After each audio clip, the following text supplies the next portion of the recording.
ప్రేక్షకులందరికీ నమస్తే, జై శ్రీరామ్. సో ప్రేక్షకులు, ఈరోజు మనతో ఒక ముఖ్యమైన గెస్ట్ ఉన్నారు. ఈ గెస్ట్ పేరు అర్జున్. బట్ అర్జున్ అనేది తన ఒరిజినల్ పేరు కాదు. తన గురించి తానే ఇంట్రొడ్యూస్ చేసుకుంటే చాలా బాగుంటుంది. సో ప్రత్యేకమైన గెస్ట్. థియాలజీ అన్లీష్డ్ అనే ఒక యూట్యూబ్ ఛానల్ ఉంటుంది. ఈ యూట్యూబ్ ఛానల్ని తాను నడిపిస్తారు. ధర్మం గురించి మాట్లాడతాడు. మన ధర్మం గురించి మాట్లాడతాడు. సో మనం అర్జున్ గారిని వెల్కమ్ చేద్దాం. అలాగే నాతో పాటు రెగ్యులర్‌గా ఉండే మా టీమ్ మెంబర్స్ అందరూ ఉన్నారు. సో అందరికీ నమస్తే అండి. Namaskar Arjun. Namaskar. Thanks for having me. Yeah, thank you so much for coming. So we'll begin with your introduction first. So Telugu ప్రేక్షకులకు ఒక చిన్న గమనిక ఏంటంటే, అర్జున్ గారు ఇంగ్లీష్‌లో మాట్లాడతారు. మనం తాను మాట్లాడిన దాన్ని వీలైనంత వరకు తెలుగులో ఎవరైతే ప్రేక్షకులు దీన్ని చూస్తున్నారో వాళ్లకు అందించడానికి ప్రయత్నం చేస్తాం. So Arjun, up to you. Okay, so my name's Arjuna, initiated name. I joined ISKCON in 2011 at the age of 21, so 12 years ago. I don't know if you want to stop for translation as I go, or if I should just speak for a few minutes. Yeah. Go on. Okay. So I was a Christian growing up.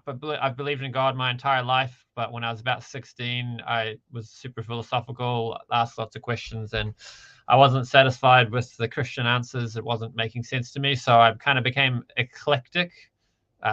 So I took a little bit here, a little bit there, and always believed in God. And then when I was 21, I met the Hare Krishnas in New Zealand, and they had good answers. I asked a lot of questions. I got answers that I was happy with, and I've been doing that ever since. I'm now an electrician. I live in Auckland with my wife and 2 kids, 2 boys aged 7 and 4. And yeah, I started my YouTube channel 3 years ago, where I do basically Hare Krishna apologetics. And a lot of initially I thought I'd be going after skepticism and atheism more, but I've done a lot of stuff with Christians. And I did a debate on Rakshana TV, which is what we're here to talk about today. Oh, so I went to Rakshana TV about 3 years back. So I had my experience. I will also share with you and our audience. So ప్రేక్షకులు, తాను చెప్పదలుచుకున్నది ఏంటంటే, తాను యంగ్గా ఉన్నప్పుడే ఇస్కాన్లో join అయ్యారు. Christian మతంలో తాను ముందున్నారు. పోతే అక్కడ సరైన సమాధానాలు దొరకలేదని తాను ఇస్కాన్కి వచ్చారు. సో మరి తన ఎక్స్పీరియన్స్ ఏందో కూడా మనం చూద్దాం. So how was your experience in Rakshana TV? I think I saw your debate. Yeah, so it was more of a propaganda rather than a debate. So yeah, so I'm used to dealing with high quality intellectuals. I've had professional philosophers on my channel. I was discussing naturalism, technical philosophy thing, with the philosopher who wrote the Stanford Encyclopedia entry on naturalism. So I'm used to dealing with people who have standards, and it's a completely different ball game when you're dealing with these propagandists, as you're calling them.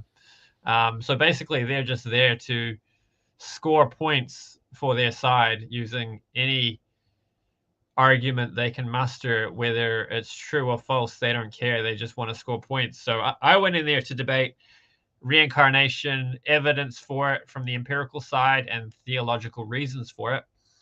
And I felt like they went in there to lodge a tirade against ISKCON using any dirt they could possibly dig up, regardless of whether it had anything to do with the debate topic, and not caring if their arguments were any good either. So it's a different thing when you're dealing with that type of person than if you're dealing with the high quality person. With the high quality intellectual, you just deal with the ideas and it works fine. But with these propagandists, that doesn't work. You have to basically go on the offensive and make it about them. And I wasn't prepared for that. So in the debate, I was pretty respectful and didn't really handle it so well because I didn't realize the game they were playing. I wasn't prepared. I didn't switch gears because it's a gear I've never had to switch to before. But in my debate review, I was a lot more scathing against them because I clued into what they were up to. I think you are very much disappointed with the way the debates was conducted, and you did a video also on that. Anyway, we are going to show that video. But Madhukar, do you have any questions for Arjuna? Yeah, Arjun, you made few points like while having debate. I mean, you had always debated with an high class Just a people. second, Madhukar. Let's translate what Arjuna has said. Hello. Please translate. Go ahead, Yeah, go ahead, Yeah, Dharmashastra. go ahead, go ahead. Ya so Arjuna garu 10 ఏళ్ల నుంచి ఇస్కాన్లో ఉన్నారండి, 10 years, right? So ఆయన Yes, 3 years back YouTube channel పెట్టాడు. So అతను అంతకు ముందు క్రైస్తవ్యంలో ఉండేవాళ్ళు, కాకపోతే he just sorry he became more eclectic. అంటే తను చాలా పరిశీలనాత్మకంగా చూసి ఇది కరెక్ట్ కాదు అని కృష్ణ భక్తిలోకి వచ్చారు. సో హరే కృష్ణ సంకీర్తనాచార్యులు, sorry, they are actually sankirtana, they do sankirtana are they spread name of Krishna. They are not apologetics, but sadly we in current scenario we are calling them apologetics. But Yeah, that was really a bit objectionable to me, Arjuna. So you said Krishna Sorry. apologetics or something, but I don't believe that we belong to that batch. So no, I mean the point the is please The word apologist has different meanings. Yeah, it's not Yeah. always clear. So yeah, considering the word apologetic exposed to us, so it does sounded for us like a swear, attaching it for ISKCON. So yeah, so రెండో విషయం, తర్వాత ఈయన చెప్పింది ఏంటంటే he had many ఆయన తన ఛానల్లో, in his channel ఆయన చాలా డిబేట్స్ చేశారు అండ్ ప్రొఫెసర్స్ని కూడా తీసుకొచ్చారు. అండ్ ద లెవెల్ ఆఫ్ ఆయన ఛానల్లో మీరు చూడొచ్చండి, at least maybe later sub titles కన్నా ట్రై చేద్దాం. సో తన ఛానల్లో మీరు చూడొచ్చు, చాలా పెద్దవాళ్లతో చాలా నిర్మాణాత్మకంగా అంటే కన్స్ట్రక్టివ్లీ డిబేట్స్ చేశారు. కానీ ఇక్కడికి వచ్చేసరికి రక్షణ టీవీలో it was a different game. మీకు తెలుసు కదా ప్రజలు వీళ్ళు ఎలాంటి తింగర వేషాలు వేస్తారో. సో అందుకని తర్వాత తను ఆ డిబేట్కి ఒక రివ్యూ వీడియో కూడా చేశారు. సో యా, అండ్ ఇంకొకటి యాక్చువల్లీ తన ఛానల్లో ప్రకృతి లేదా భౌతికత్వం మీద, అంటే అదే న్యాచురలిజం మీద ఒక డిబేట్ ఉందండి. తను ఒక ప్రొఫెసర్తో చేశారు, విచ్ ఈజ్ గుడ్, అంటే మంచి డిబేట్ అది. మీరు ఒకసారి చూడొచ్చు, లింక్స్ అవి షేర్ చేస్తాం. Yeah Madhukar, it's up to you and I hope I haven't missed anything. ఒక మెయిన్ పాయింట్ అదేంటి అంటే వాళ్ళు చెప్పింది Arjun said the main, I mean, one of the important points what he said is that, so at that time, he had, I mean, there in his native place or in his YouTube channels, he had debates with the high class people having some standards. But when he faced or encountered Sakshi apologetics, so he had a different experience. So he wasn't prepared for their tactics and their methods of debate. So ఆ పాయింట్ని మీరు ఇంకొంచెం ఎలాబరేట్గా చేస్తుంటే బాగుంటుండే. So అంతే. కిరణ్ గారు చెప్తారా? Yeah, ఇప్పుడు ఏం లేదండి. నమస్తే ప్రేక్షకులు. మన అర్జున గారు వాళ్ళ స్థాయిలో, వాళ్ళ కంట్రీలో కావచ్చు, వాళ్ళ యూట్యూబ్ ఛానల్స్ లో కావచ్చు, ఆ ప్రొఫెసర్స్ తో చేసినటువంటి డిబేట్స్ ఏవైతే ఉన్నాయో అవి కొద్దిగా లెక్కపాత్రం ఉంటాయి. కానీ పాపం ఈయనకు తెలియదు కదా, ఈ సాక్షి అపాలజెటిక్స్ అనేటోళ్ళు ఎంత క్రూరంగా వాళ్ళు మనుషుల్ని ప్లాన్డ్ గా చుట్టుముట్టు జనాల్ని కూర్చోబెట్టేసి అంతా వీళ్ళకి అనుకూలంగా వాతావరణం పెట్టుకొని చేస్తారని, ఎథిక్స్ ఫాలో అవుతారు అనుకున్నారు. But yeah, will see what happened, అక్కడ ఏం జరిగిందో చూద్దాం. సో దట్ అందరికీ అర్థమవుతుంది, ప్రేక్షకులకు కూడా అర్థమవుతుంది. Hope we can start. Yes, ఒక్క నిమిషం అండి, ఛానల్ లింక్ ప్లీజ్ అంటున్నారు. సో థియాలజీ అన్లీష్డ్ అండి, పైన ఇచ్చారు చూడండి లింక్ అక్కడ. సో ఛానల్ నేమ్ అదే theology unleash. Maybe I will give the exact నేను URL పేస్ట్ over here. చేశానండి. Okay, Yeah, just Maharshi share garu it in చాలు the ఇచ్చారు. chat, but maybe you can throw it in the video description too, so that people can find it later as well. Sure, Arjuna. Okay, let us go ahead. Okay. Now, I'm sharing my screen. Which one do you want to play first, Madhukar? నేను చెప్తాను ఎట్లా అని. So Arjun, you said about your introduction, and then you said about little bit of your experience with Sakshi, and now we want you to tell about your review video. So what was the debate? What was the topic of the debate? How did the debate go? And what is the review that you give after the debate? So I think you made a video on that. So what we do is we will you need to explain what are the logical fallacies. I mean, in a crisp, in a 4-line points. So what are the logical fallacies they made, and we're gonna check those in your videos, and then you need to explain your video and their fallacious argument, upon which we will translate that. So all right. Yeah, cool. So what was the first point, sorry? Yeah, I mean, the debate topic. So the debate topic was reincarnation, more specifically empirical evidence for reincarnation and theological reasons for reincarnation. So just quickly, empirical evidence is like the research of Dr. Ian Stevenson, children who report memories of past lives. And theological reasons are things like a God who's all loving gives us unlimited opportunities to get it right. He doesn't just say, oh, you didn't get it right in that one short lifetime, that's it. So that's what we were supposed to be debating, but they didn't stick to that topic. Like I said before, they just basically went on a tirade against Hinduism, just digging out all sorts of things. So yeah, the debate review video, as I mentioned before, I was a lot more scathing than I was in the live debate, because I figured out what they were up to and switched gears. Did a lot of preparation and replied to the arguments they made, which were off topic, which I shouldn't have needed to prepare for because they weren't part of the agreed on topic. You want me to list the arguments, the issues with their argumentation now? Or do you want to translate? what are the false arguments they made? We'll translate this now. Kiran garu Okay. చేసేస్తారా? ఈయన చేసిన debate ఇది పునర్జన్మ సిద్ధాంతం, అదేంటి reincarnation అన్నారు. So పునర్జన్మ సిద్ధాంతం, దానికి ఉన్న సాక్ష్యాలు, ఆధారాలు, దానికి గల కారణాలు గ్రంథాధారంగా ప్లస్ ప్రకృతి పరంగా అని చెప్పారు. సో దాని మీద రక్షణ టీవీ వాళ్ళ డిబేట్కి ఈయన వెళ్ళారు. ఒక 6 months అయిందండి. 6 months back, right? This debate. 6 months back. So Sakshi apologetics అంటే రక్షణ టీవీ వాళ్ళదండి. సో వాళ్ళతో ఈయన డిబేట్కి వెళ్ళారు. So who is sharing the screen? నేను షేర్ చేస్తున్నాను Kiran. Okay sir, okay screenshot చూపెడతాను. సరే, okay.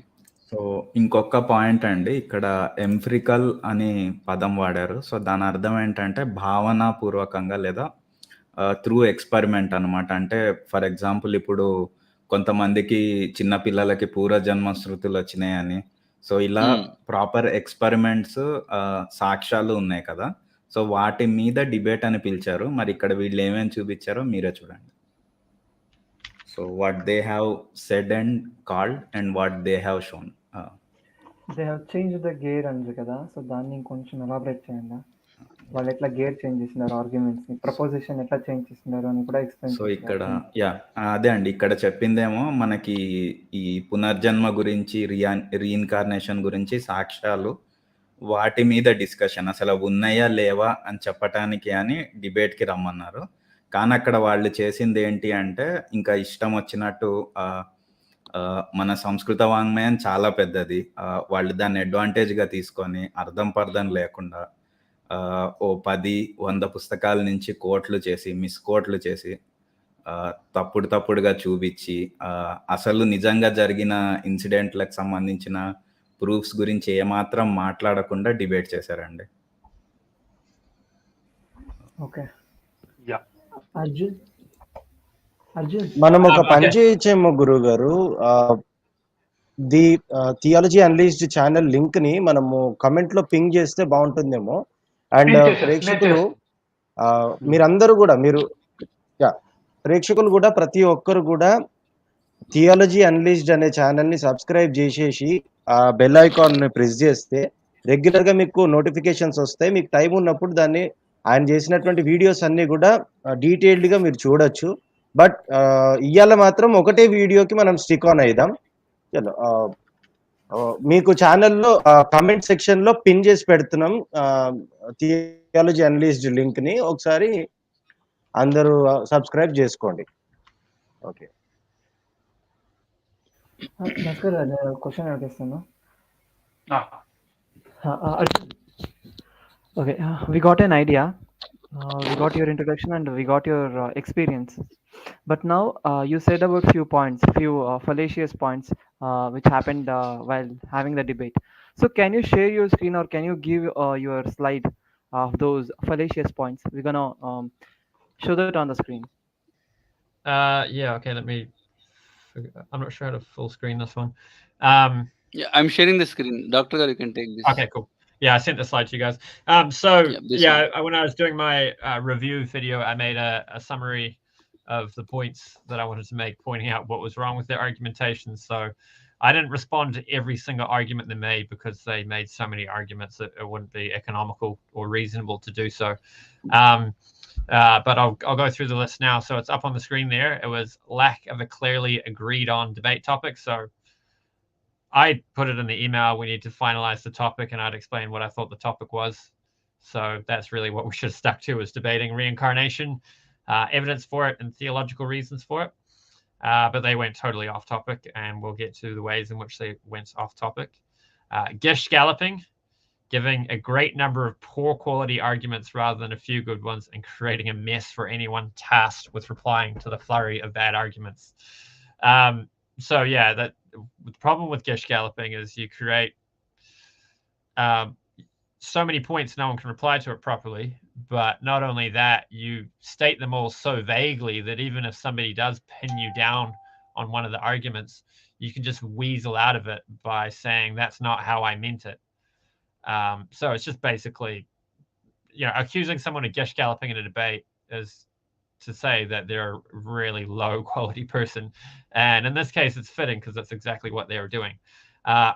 Arguing against propositions other than the agreed on topic. I guess I already mentioned that. I guess the first one was saying how they didn't really describe specifically what the topic was supposed to be. And this third one is that they didn't even stick to the vague topic that we had. I don't know if you guys want to translate there and then I'll carry on, or should I just keep going? If you are completed with all your points, then you can translate that. I've got more points, but I just don't want you guys to lose them all and forget how to translate what to say. So yeah. So first thing, వాళ్ళు ఈయన డిబేట్కి వెళ్ళినప్పుడు వాళ్ళు చేసిన logical ఫ్యాలసీస్ అన్ని అర్జున గారు list down చేశారు. So అవి ఇలా ఉన్నాయండి. ఫస్ట్ పాయింట్ వచ్చి lack of clearly agreed on debate proposition. So వీళ్ళు ఏం చెప్పారు, పునర్జన్మ సిద్ధాంతం గురించి అనుభవైక్యమైన విషయాలు వాటి గురించి మాట్లాడదామని పిలిచి వాటితో సంబంధం లేకుండా అనవసరమైన విషయాలన్నిటినీ తీసుకొచ్చి పెట్టారు. సో ఈయన చెప్పిన రెండో పాయింట్ వచ్చి గిష్ గ్యాలపింగ్ అండి. సో ఇది మనం చాలా రెగ్యులర్గా చూస్తూ ఉంటాం. మరుగుదొడ్డి నుంచి ప్రతి వాడు ఈ బ్యాచ్లో వాళ్ళు చేసే పని ఇదే. ఏంటి అంటే giving a great number of poor quality arguments rather than a few good ones and creating a mess for everyone who tasked with replying to the flurry of bad arguments. So ఇక్కడ వీళ్ళు ఏం చేస్తారు అంటే చెప్పిన దానికి counter చేయాలి. అంటే ఇప్పుడు నేను ఏదన్నా తప్పు చెప్తే దాన్ని కౌంటర్ చేయాలి అంటే, సో దాంట్లో ఏదన్నా 1-2 పాయింట్లు కరెక్ట్వి చూపించి ఇదిగో నువ్వు చెప్పింది ఇది తప్పు అని చూపిస్తారు. కానీ అలా కాకుండా అదేదో బీటెక్ లాస్ట్ ప్రాక్టికల్స్లో వైవా చెప్పినట్టు కరెక్ట్ ఆన్సర్ చెప్పకుండా అడ్డమైన విషయాలన్నీ తీసుకొచ్చి దాంట్లో కలిపేసి ఈయన అన్న ఒక పాయింట్కి వాళ్ళు 30 పాయింట్లు చెప్పి వాటికి సంబంధం లేదురా అని చెప్పినా వినకుండా, లేదు ఈ 30 పాయింట్లకి మీరు సమాధానం చెప్పాలి అన్నట్టు వాళ్ళు డిబేట్ అనేది ప్రోగ్రెస్ చేశారనమాట. సో ఇప్పుడు మీరే ఆలోచించండి, మీరు కరెక్ట్గా ఒక పాయింట్ చెప్పారు, అవతల వ్యక్తి ఆయన కూడా కరెక్ట్గా ఇంకో పాయింట్ చెప్పాలి. అంతేకాని ఆయన ఇంకో 30 పాయింట్లు చెప్పి ఏది ఇవన్నీ తప్పు అని ప్రూవ్ చేయండి, దీనికి వాళ్ళు రావాలి వీళ్ళు రావాలి అని వాళ్ళు క్లాసిక్గా చేసే దరిద్రం అనమాట. దాన్ని టెక్నికల్గా గిష్ గ్యాలపింగ్ అంటారు. సో మూడో పాయింట్ ఈయన వాళ్ళ దగ్గర అబ్జర్వ్ చేసింది ఏంటంటే,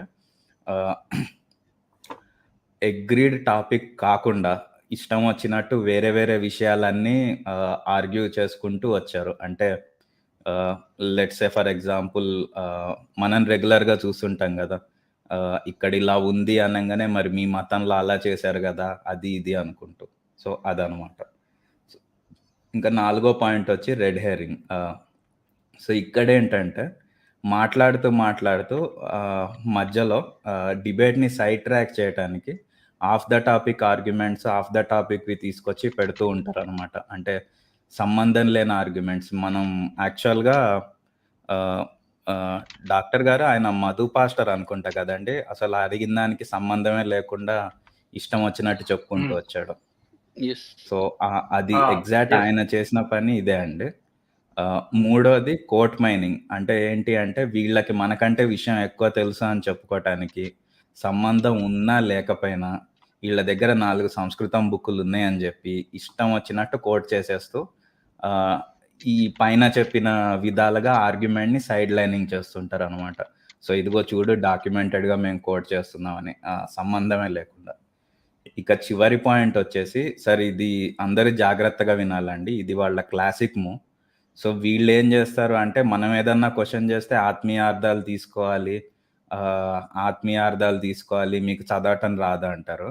కానీ వీళ్ళు మాత్రం ఎటువంటి ప్రామాణికమైన అధ్యయనం చేయకుండా నోటికొచ్చినట్టు వాగేస్తూ ఉంటారు అనమాట. సో అది లాస్ట్ పాయింట్ అనమాట. సో మీ మతం ఇది నేర్పిస్తుంది, మీ మతం అది నేర్పిస్తుంది, మీ మతంలో అసలు కరెక్ట్ అనే విషయమే లేదు, మీరు చేసే విషయం లోకానుసారం అని తిక్క మాటలన్నీ వాడతారు చూడండి. సో అదంతా లాస్ట్ పాయింట్ అనమాట. యాక్చువల్గా ఇది మనం వీళ్ళల్లో ప్రతి ఒక్కడి దగ్గర చూస్తూనే ఉంటాం.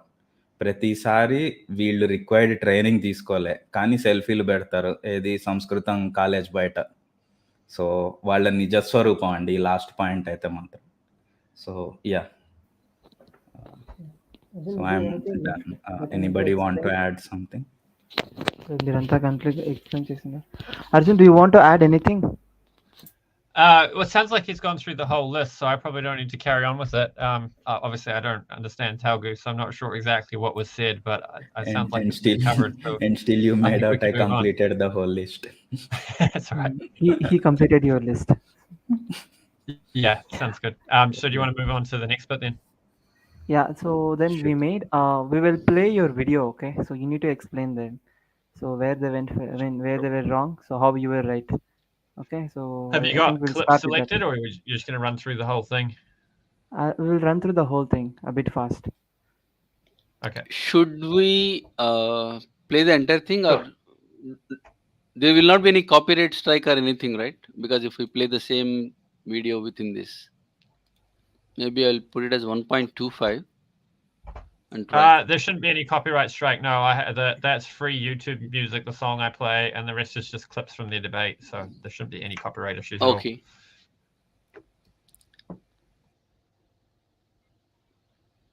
But Dr. Gar, if you want to put any overlay, up to you. Yeah, I will Light put overlay. Yeah, I will put this overlay. Okay. Okay.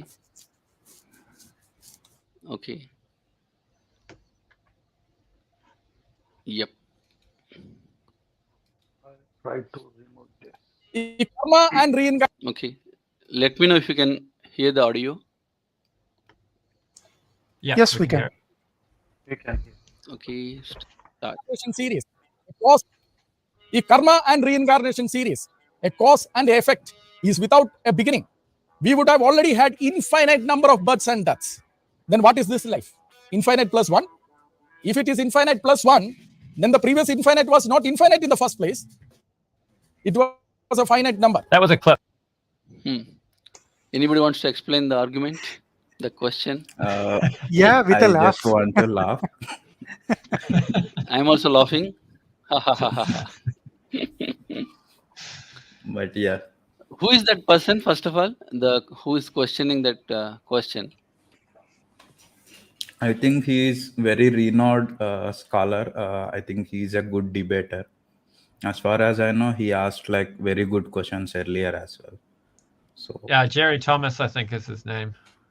yeah. Oh, Jerry Thomas. Yeah, he's very well read. He Oh. does his homework. He just doesn't know how to do the extra bit of actually making sure he gets it right. Yeah, we can imagine what is the pain you have gone through. అదే think sir he's చాలా not సార్లు a- సాగుగొట్టి చెవులు మోయించుకున్నాడు కదా ఆడే sir. Wait a minute. Okay. He is that I think guy, he's right? quoting the quote from. Sorry. Go ahead, Yeah. Dharmashastra. No, please complete. No. It is similar to the quote from Bhagavad Gita, but he's quoting from Brahma Sutra regarding the number of births that every human being or every living being is having on this earth, right? So he's saying అంటే అతను చెప్తున్నా ఏం చెప్తున్నారంటే infinite. ఒకవేళ జన్మలు కనుక అనంతం అయితే మరి క్రితం జన్మ ఏంటి? క్రితం జన్మే కనుక అనంతమైన జన్మ అయితే ఇది అనంతమైన +1. అప్పుడు మరి క్రితంది అనంతం కాదు కదా అని అడుగుతున్నారు. అంతే కదా? ఇన్ఫైనైట్ -1 క్రితం జన్మ, ఇదేమో ఇన్ఫైనైట్. పోనీ ఇది ఇన్ఫైనైట్ +1 అనుకుంటే క్రితంది infinite. So how is it possible? ఇది ఎలా సాధ్యం అని అడుగుతున్నారు. చెప్పండి మధుకర్ గారు.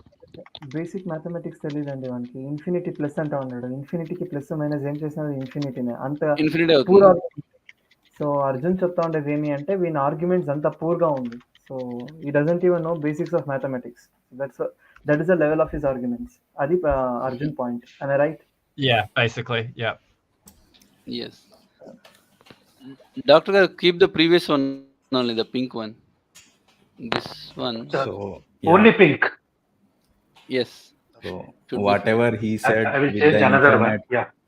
Yeah. Okay. so whatever he said అంటే Yeah, go ahead.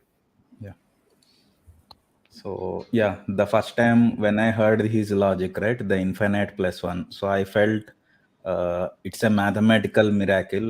It's a medical miracle. It never happened in the history of mathematics earlier. So yeah, so this is how they act. Probably even we observed. So వీళ్ళు ఇలాగే పనిచేస్తారండి. ఈయనకి లెక్కలు రావు, కానీ వచ్చినట్టు infinity అనే పదం వాడాడు. So that's where they make mistakes.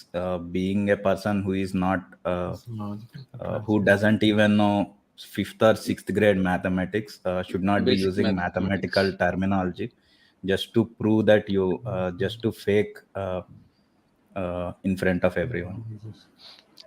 అందుకే వాళ్ళు చాలా సార్లు శ్లోకాలు కూడా కోట్ చేస్తారు. That's why they quote some of the shlokas that they know everything to prove. Okay, playing this. బ్రహ్మసూత్రానికి ఎవరైనా భాష్యం చెప్తారా?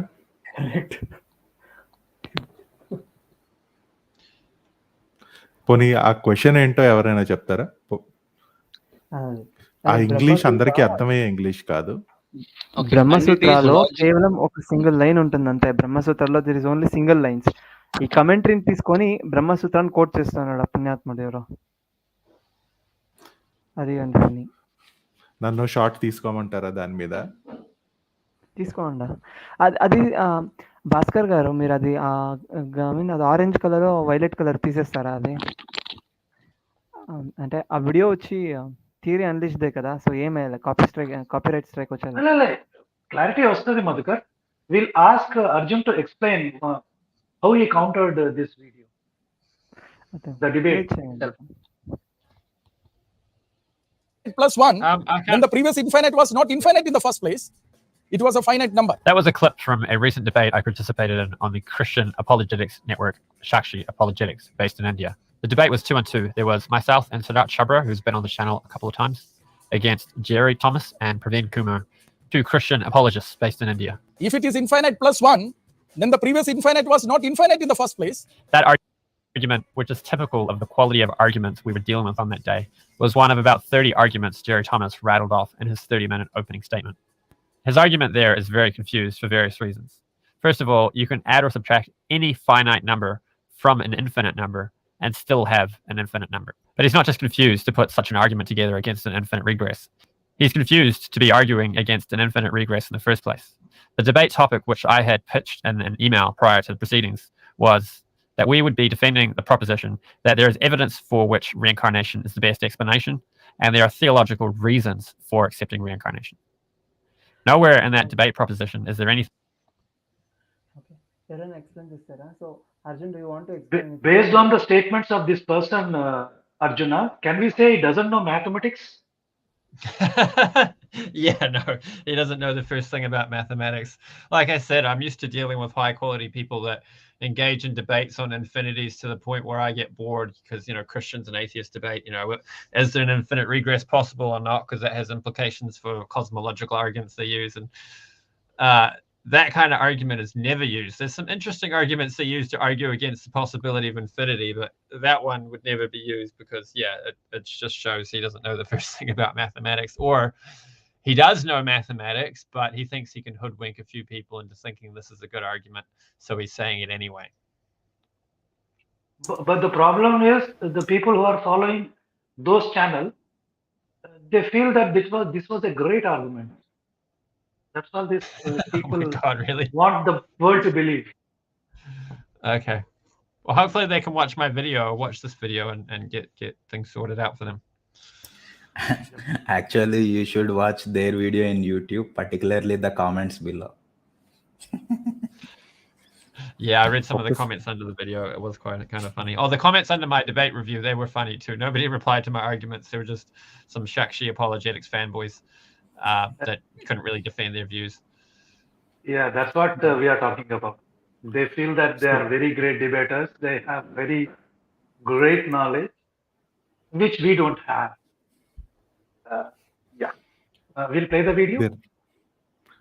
Dr. G, audience is asking what it means, whatever they saw the text on the screen means. Right. So I'll briefly try to explain. Yeah. So ఆ బ్రహ్మసూత్రం మీరు బ్రహ్మసూత్రం తెలిస్తే చెప్పండి. అది ఇదే కదండి, ఉపపద్యతే చాప్య ఫల ఉపపద్యతే చాప్య ఫలభ్యతే చ. తెలుగులో చెప్పేస్తాను సార్ సులువుగా. 21:36. మన కర్మ సిద్ధాంతం ప్రకారం ప్రతి జన్మలోనూ పూర్వజన్మలో మనం చేసుకున్న కర్మని బట్టి మనకి ఫలితాలు ఉంటాయి. మనకి అనంతమైన జన్మలు ఉంటాయి. అలాంటప్పుడు దీనికి మొదలు ఎక్కడ, ఆది ఎక్కడ, ఎండ్ ఎక్కడ అవుతుంది, అంటే తుద ఎక్కడ అని ఒక ప్రశ్న అన్నమాట. అంటే సృష్టి మొత్తం స్టార్ట్ అయినప్పుడు ఎక్కడో చోట ఆ ఫలాలు డిసైడ్ అవ్వాలి కదా. వీడికి ఇంత పుణ్యం ఉంది కాబట్టి ఇన్ని సుఖాలు అనుభవిస్తాడు, లేకపోతే వీడిని పాపాలు చేసుకున్నాడు కాబట్టి వీడి బాధలు అనుభవించాలి అని. కానీ అనంతమైన జన్మలు ఉన్నప్పుడు అంటే దీనికి మొదలు అనేదే లేదు కదా. అలాంటప్పుడు ఎలా మొదలైంది అని ఒక ప్రశ్న. దానికి అర్థం చాలా డీప్. కానీ ఈ క్రైస్తవ మత బోధకుడు ఏమన్నాడంటే, మీరు అనంతమైన జన్మల గురించి మాట్లాడుతున్నారు అంటే క్రితంసారి నేను అనంతాన్ని అనుభవించేసినట్టయితే మరి ఆ జన్మ నాకు ఉండకూడదు కదా అని అంటున్నాడు. గణిత శాస్త్రం ప్రకారం అనంతానికి నిర్వచనం అది కాదు, అదో నెంబర్ కాదు. ఇన్ని కంప్లీట్ అయిపోతే నెక్స్ట్ ఉండదు అన్నట్టు దాని అర్థం కాదు.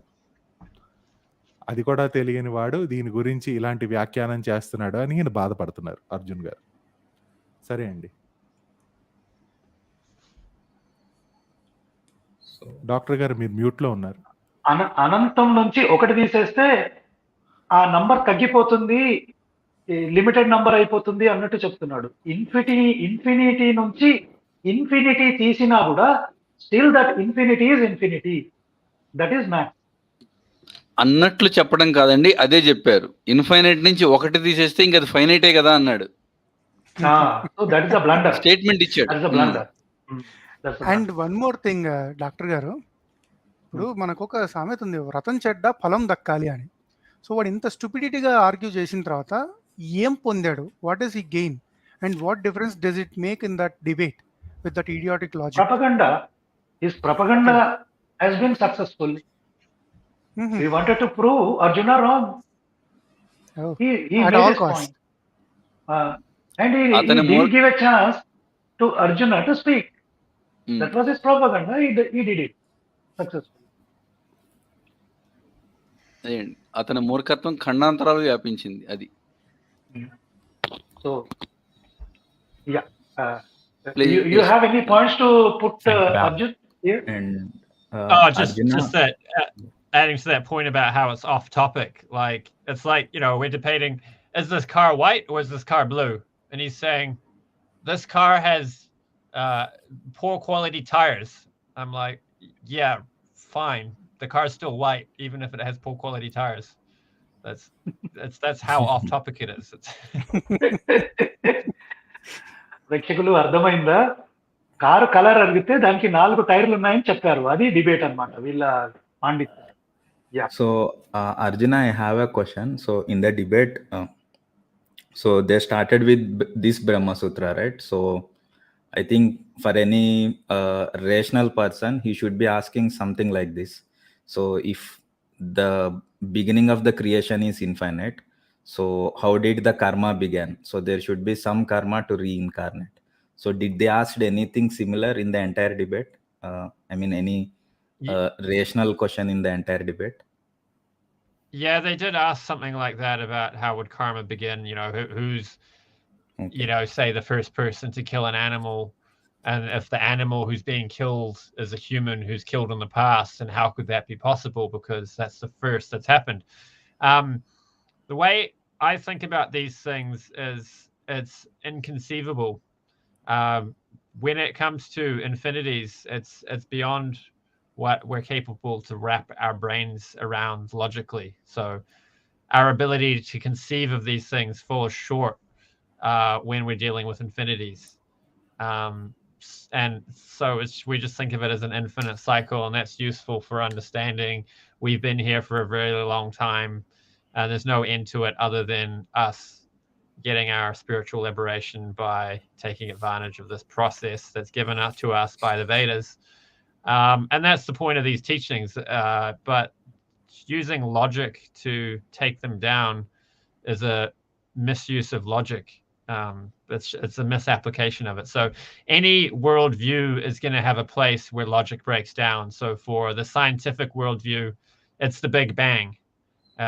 So basically every worldview has a place where they appeal to inconceivability. We're just unable to understand how the Big Bang existed and how things got started from there. There's a quote from a quite well-known scientist who I can't remember at the moment that goes something like, just give me one free miracle and then I can explain everything. And that free miracle is the appearance of everything and the occurrence of the Big Bang. And from there, I can explain things. And of course, maybe they can't explain everything from there either. But the question is, which worldview puts that in a better place? So there's the debates between the impersonalists and the impersonalists, the Advaitavadis, and the different schools of Vaishnavism who debate with the teachings of Adi Shankaracharya. And the question that comes up there is, where do we place the mystery? For the impersonalists, they place the mystery in the world because the ultimate source of reality is is devoid of qualities. How do all these qualities come about? So they just say it's an illusion. So then the appearance of the illusion becomes the mystery, and that's the wrong place to place the mystery, because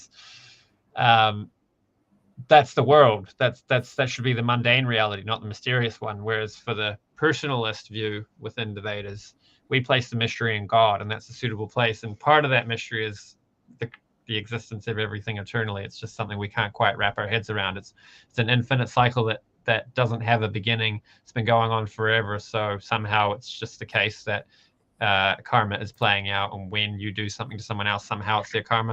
Of course, that opens up other things we can get into of objections to karma, but I'm actually working on a video series on that at the moment, so we can save that.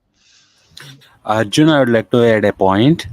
Okay, as you said, everyone asks for one single miracle, right? So I think that God is God starts at where at a singularity, so where our logic ends.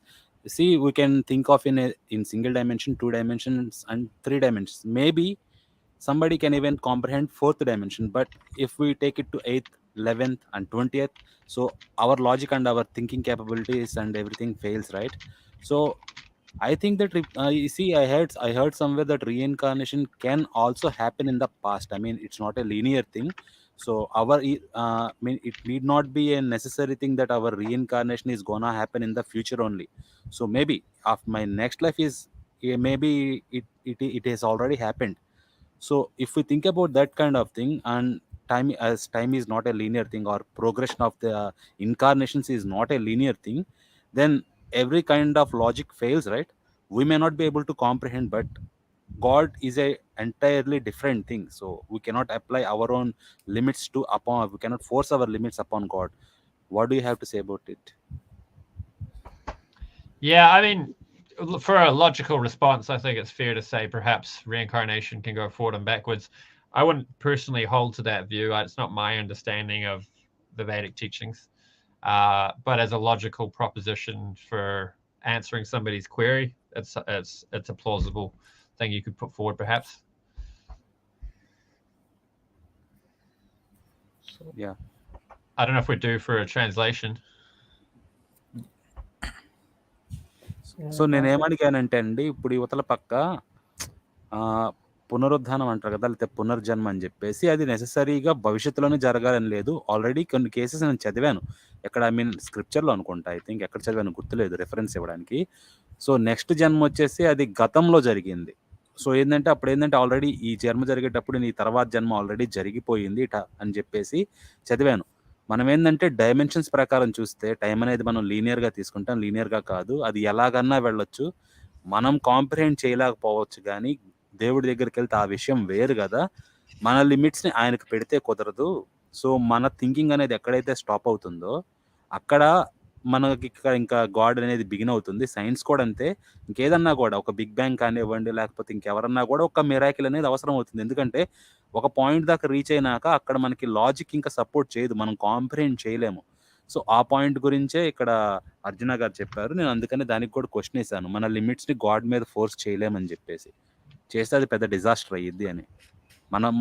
మన limits దాటిన కాడే ఇక్కడ మనకి God ఈక్వేషన్లోకి వస్తున్నాడని. అదండి.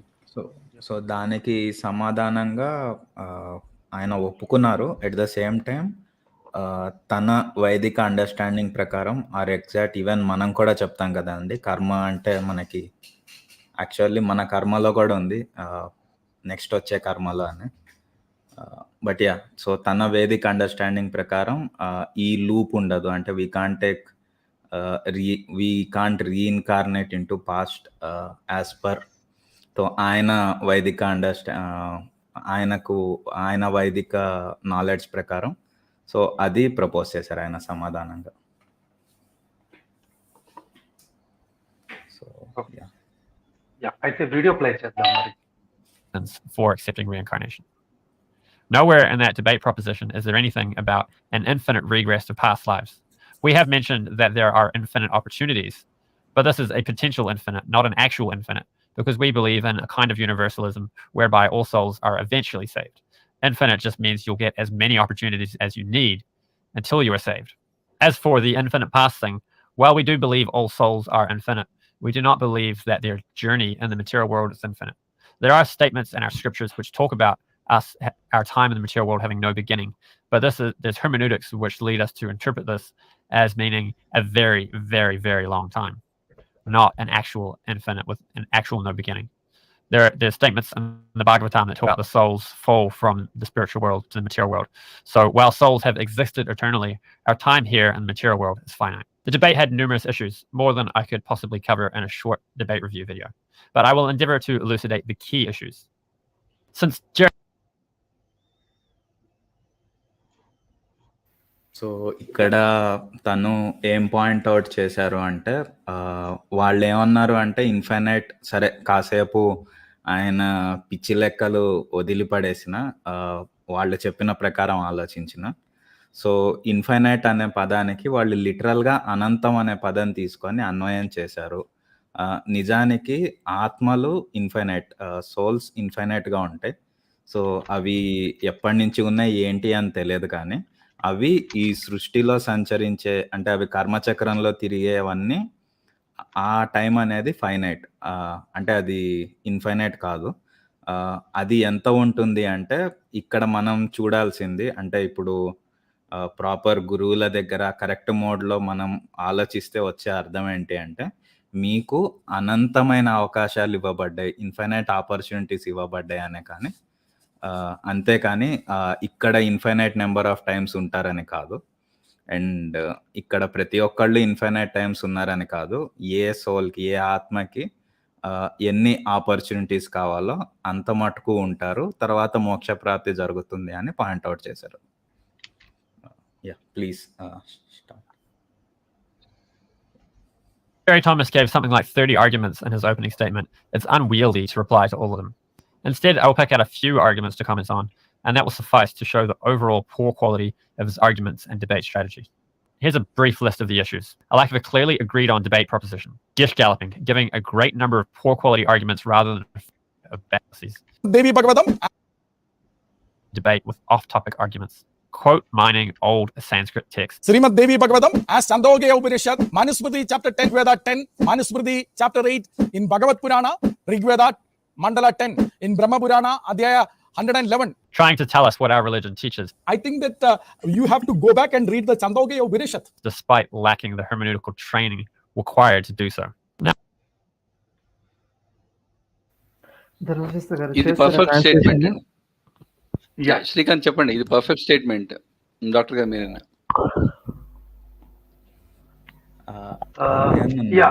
let Arjuna add first, then we'll. అన్న ఇది మీరు ట్రాన్స్లేట్ చేయాలన్న, అభిమన్యు అన్న.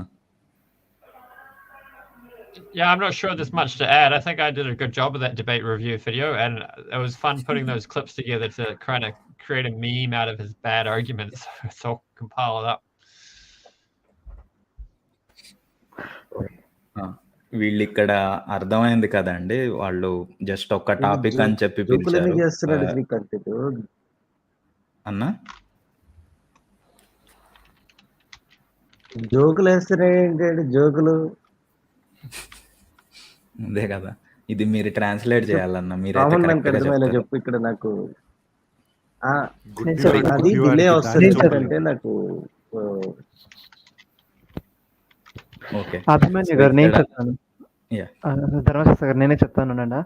అభిమన్యు గారు ఇక్కడ ఏమి అంటే, ఈ జెర్రీ థామస్ అనేవాళ్ళు ఒకటి మనకి ఆర్గ్యుమెంట్ చేసేకే కాకుండా ఉండేట్లా బర్డన్ ఆఫ్ ఆర్గ్యుమెంట్లు ఇచ్చేస్తారు. ఒకటి తర్వాత అక్కడ శ్లోకము, ఇక్కడ శ్లోకము, అన్ని శాస్త్రాలని ఇంకా కొన్ని శ్లోకము, దానికి ముందర వెనక ఏమీ తెలిసిందే లేదు.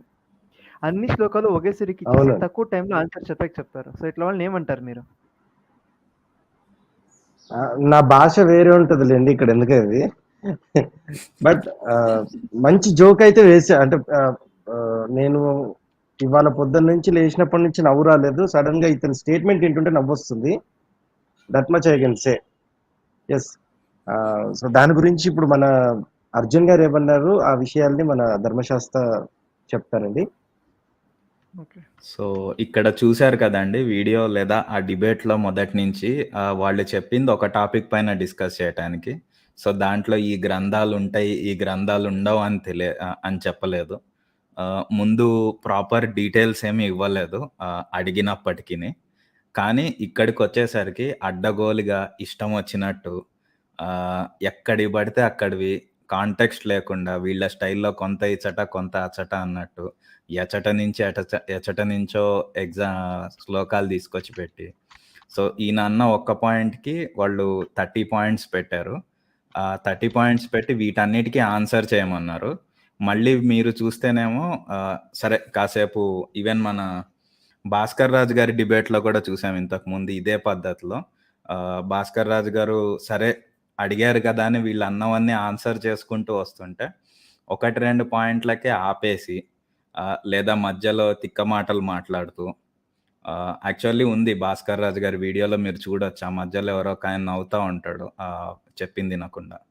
సో అదే విధంగా వీళ్ళు ఏం చేస్తారు అంటే టైం ఇవ్వకుండా, సో ఇది ప్రాక్టికల్గా చేయటానికి ఇంపాసిబుల్ కదండి. అంటే ఒక పాయింట్ ఇచ్చి వాళ్ళు 30 పాయింట్లు చెప్పి ఈ 30కి మీరు ఆన్సర్ చేయాలి అంటాం అనేది అది కరెక్ట్ కాదు. లేదు చేయాలి అంటే ఈ 30 ఆన్సర్ చేసేంత మటుకు వాళ్ళు కామ్గా ఉండాలి. వాళ్ళు అలాంటి వాళ్ళు కూడా కాదు. సో లాంగ్ స్టోరీ షార్ట్, వాళ్ళు ఇక్కడ డిబేట్కి పిలిచింది ఈ ఇష్యూ తెలుసుకుందామని కాదు. వాళ్ళు ఎందుకు పిలిచారో మీ అందరికీ బాగా తెలుసు. సో ఇంకొక పాయింట్ ఈయన చెప్పింది నాకు బాగా నవ్వొచ్చింది ఏంటి అంటే, they are teaching us our religion. So ఇది మనం గుర్తుపెట్టుకోవాలండి. మన మతం వాళ్ళు చెప్తే మనం వినేది కాదు. సో కానీ అక్కడ చూడండి, మీ గ్రంథాల్లో ఇది ఉంది కదా, మీ గ్రంథాల్లో అది ఉంది కదా, వెళ్ళి చాందోగ్యోపనిషత్ చదువుకోపో, మళ్ళీ చదువుకోవాలి నువ్వు అని కావాలని యాడ్ హోమిన్ ఆర్గ్యుమెంట్స్ చేస్తూ ఉంటారు వీళ్ళు. సో దట్ మనకి ఏంటంటే సైకలాజికల్గా ఇబ్బంది పెట్టడానికి, ఆఫ్ ద టాపిక్ తీసుకెళ్ళటానికి. ఇదే ఇందాక ఆయన ఒక స్లైడ్ చూపించాడు కదండి, మొత్తం 6 పాయింట్స్ చెప్పి. సో దాంట్లో ఏది రెడ్ హెరింగ్ అన్నారు. సో అది ఇదే అండి, అనవసరంగా తిక్క టాపిక్స్ చెప్పేసి మైండ్ పాడు చేసి డిబేట్ గెలుద్దాం అనుకుంటాం. సో వీళ్ళకి నిజంతో పని లేదు, కానీ నిజదేవుడు అని డ్యాన్స్లు వేస్తుంటారు. So yeah, I'm done. Anybody want to add if I missed anything? Yeah, I will add. So, Arjuna, they quoted so many scriptures. They said that sloka, this sloka. So, did you ask them, have you read them all? Did you read all those scriptures? Did you ask them? No, we didn't ask them that. Because that was the first question we should ask these kind of people. Because have you read the entire Vedic literature? Yeah, that's what. That should be the final question we should ask them. Because let me clarify how they work. See, basically, whatever they are quoting, they have never read those scriptures in their entire life. They will not read it. So there are some guys who will take all those references. They will give that ready-made material to those persons who are doing the debate. So they will ask all those questions. So I have asked them ample number of times, have you read them all? So they said, no, I have read some. So next what I will do is, if you have read the book, which book have you read? That will be my next question. Who is the author? Who has translated that book? That will be my second question to these people. And the third question which I will ask them is, what was the context during which this sloka was told? So 3 questions to anybody who will ask this kind of bullshit questions. One is, have you read the book? If you have read the book, which author? Can you show me the book? Still better, can you show me the book? Third is, what is the context during which this particular thing was told, particular sloka was told? That will be the end of story of all these questions. So during our debates, we regularly ask these people, have you read the book? They say, I have read some. So then when they quote, we take little bit of time, we display that sloka on screen and we'll ask them, can you read the sloka? They said, I don't know Sanskrit. The next question. So what we ask them is, if you have not read the book, how do you know about the sloka? Did somebody give you? Is it your WhatsApp university? So that is the end of the story of these guys. We regularly do this trick to fix them permanently. That's how we deal with this kind of guys. So నేనేం చెప్తున్నానంటే ప్రేక్షకులు, ఎవరైనా ఒక పురాణాన్ని తీసుకొని ఏదన్నా coat చేస్తే, ఆ పుస్తకం నువ్వు చదివావా? చదివితే ఎవరు రాసిన అనువాదాన్ని చదివావు? నీ దగ్గర ఆ బుక్ ఉందా? ఆ బుక్ ఉంటే ఈ శ్లోకం ఏ సందర్భంలో చెప్పబడింది, ఆ సందర్భాన్ని నాకు చెప్పగలవా అని మేము అడుగుతామని నేను అర్జునకు చెప్తున్నాను.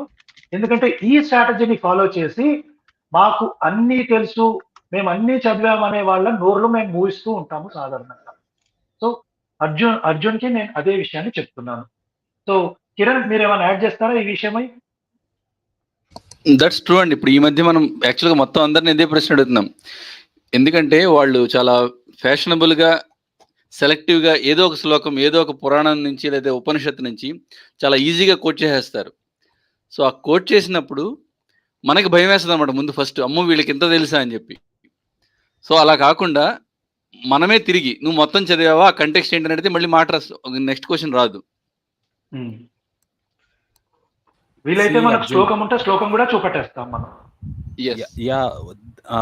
The kind of guys we often face with there are two kinds. Okay, one kind who is someone who gives reference, one kind who doesn't give a reference. See, they will quote a title of the book and they will say, oh, okay, so this is the so and so book title and this is the page number.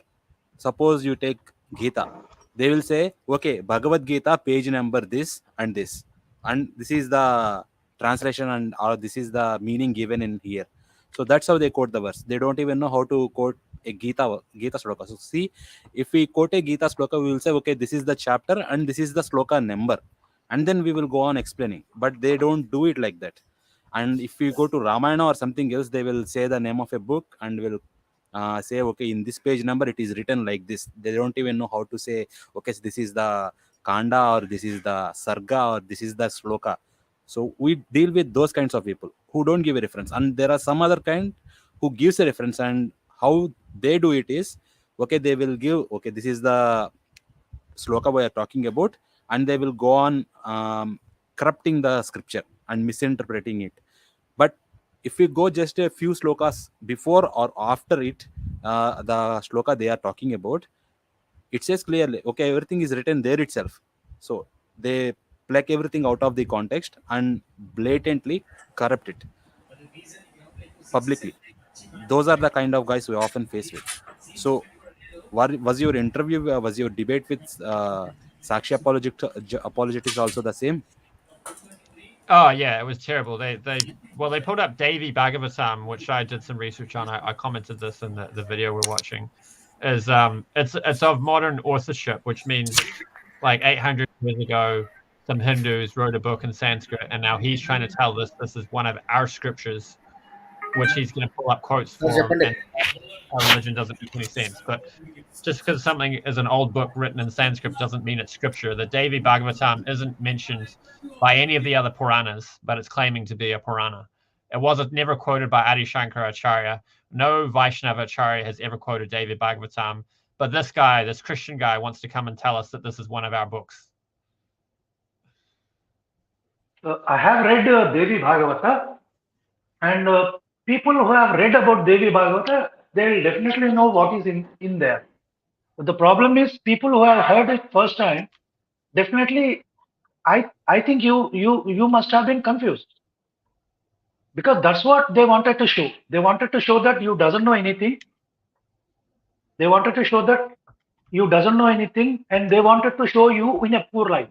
So that's why they have picked up so many Puranas, so many references. But the simple answer to these guys is, have you read all those? If you have read all those, for example, you take Manu Dharma Shastra, what is the context during which this sloka was told? So you tell the context and the chapter, and then we can fix them. That is how we do regularly. Yeah. So, Vinay, yeah. Is there anything you want to add, Arjuna? Well, about Devi Bhagavatam or whatever book they want to quote from, like, I'm a follower of Srila Prabhupada, and he gave us these core books and said, you study these books and you can become perfect. So Bhagavad Gita, Srimad Bhagavatam, and a couple of other books. I don't need to study all these other books. So we told him ahead of the debate, if you want to quote any, if you want to bring any Vedic quotes to us, you give us the reference ahead of time so we can look it up and see and understand what it is and how to respond. But they didn't do this. So during the debate, Siddharth, who's a bit more scholar in this regard than me, he's asked a question. So tell me where the quote is. Let me look it up. Let's see the context. Let's see the verse before. Let's see the verse after. And the context obviously debunked the point he was trying to make, because it's like, well, this is Indra said this. You know, Indra isn't one of our acharyas who gives us the Siddhanta, and he was in a particular context. He was saying this to a particular person. And so Yeah, which basically is just saying more of the same things you were saying. One thing is, Devi Bhagavata is told by Devi. Devi is nothing but the Shakti of Sri Krishna. So yeah, so the Devi thing is the here Shakti is, of Sri Krishna. So whatever has been told in Devi Bhagavata Purana has been detailedly elaborated, and extra details have been added in Devi Bhagavata. So it doesn't contradict the Bhagavata Purana. It goes in favor of Bhagavata Purana. Yeah. So we'll play the video. Yeah, carry on. Yeah. You conclude your point, Arjuna. No problem. I still just think, like, as a follower of Prabhupada, I should only be expected to respond to points from the books that Prabhupada told us to focus on. Yeah. or at least they should have informed you earlier that we'll be quoting from Devi Bhagavata. Yeah, or at least that. Give us the exact quote and let us prepare a response. Yeah, that would have been better. Yeah. So I'll play the video. Now I'll go into more detail and give some examples of each of those issues. One of the primary issues was not having a clearly agreed on topic. I had sent an email prior to the debate going ahead saying I think we should clear up what the topic will be, and I suggested a topic. That particular point I made in the email was not replied to. The topic I suggested was exactly what I argued for in my opening statement, that there is evidence for which reincarnation is the best explanation, and that there are theological reasons for accepting reincarnation. What it seems our interlocutors thought the topic is Hare Krishna versus Christianity. They ranged across various topics, and it looked like they came ready with all their ammunition of all their issues they have with the Hare Krishna views. We've been having some email exchanges, and interestingly, they think a 2-hour or 3-hour debate is not sufficient time. Of course they think that, because they think trying to cover 30 is a suitable thing to do.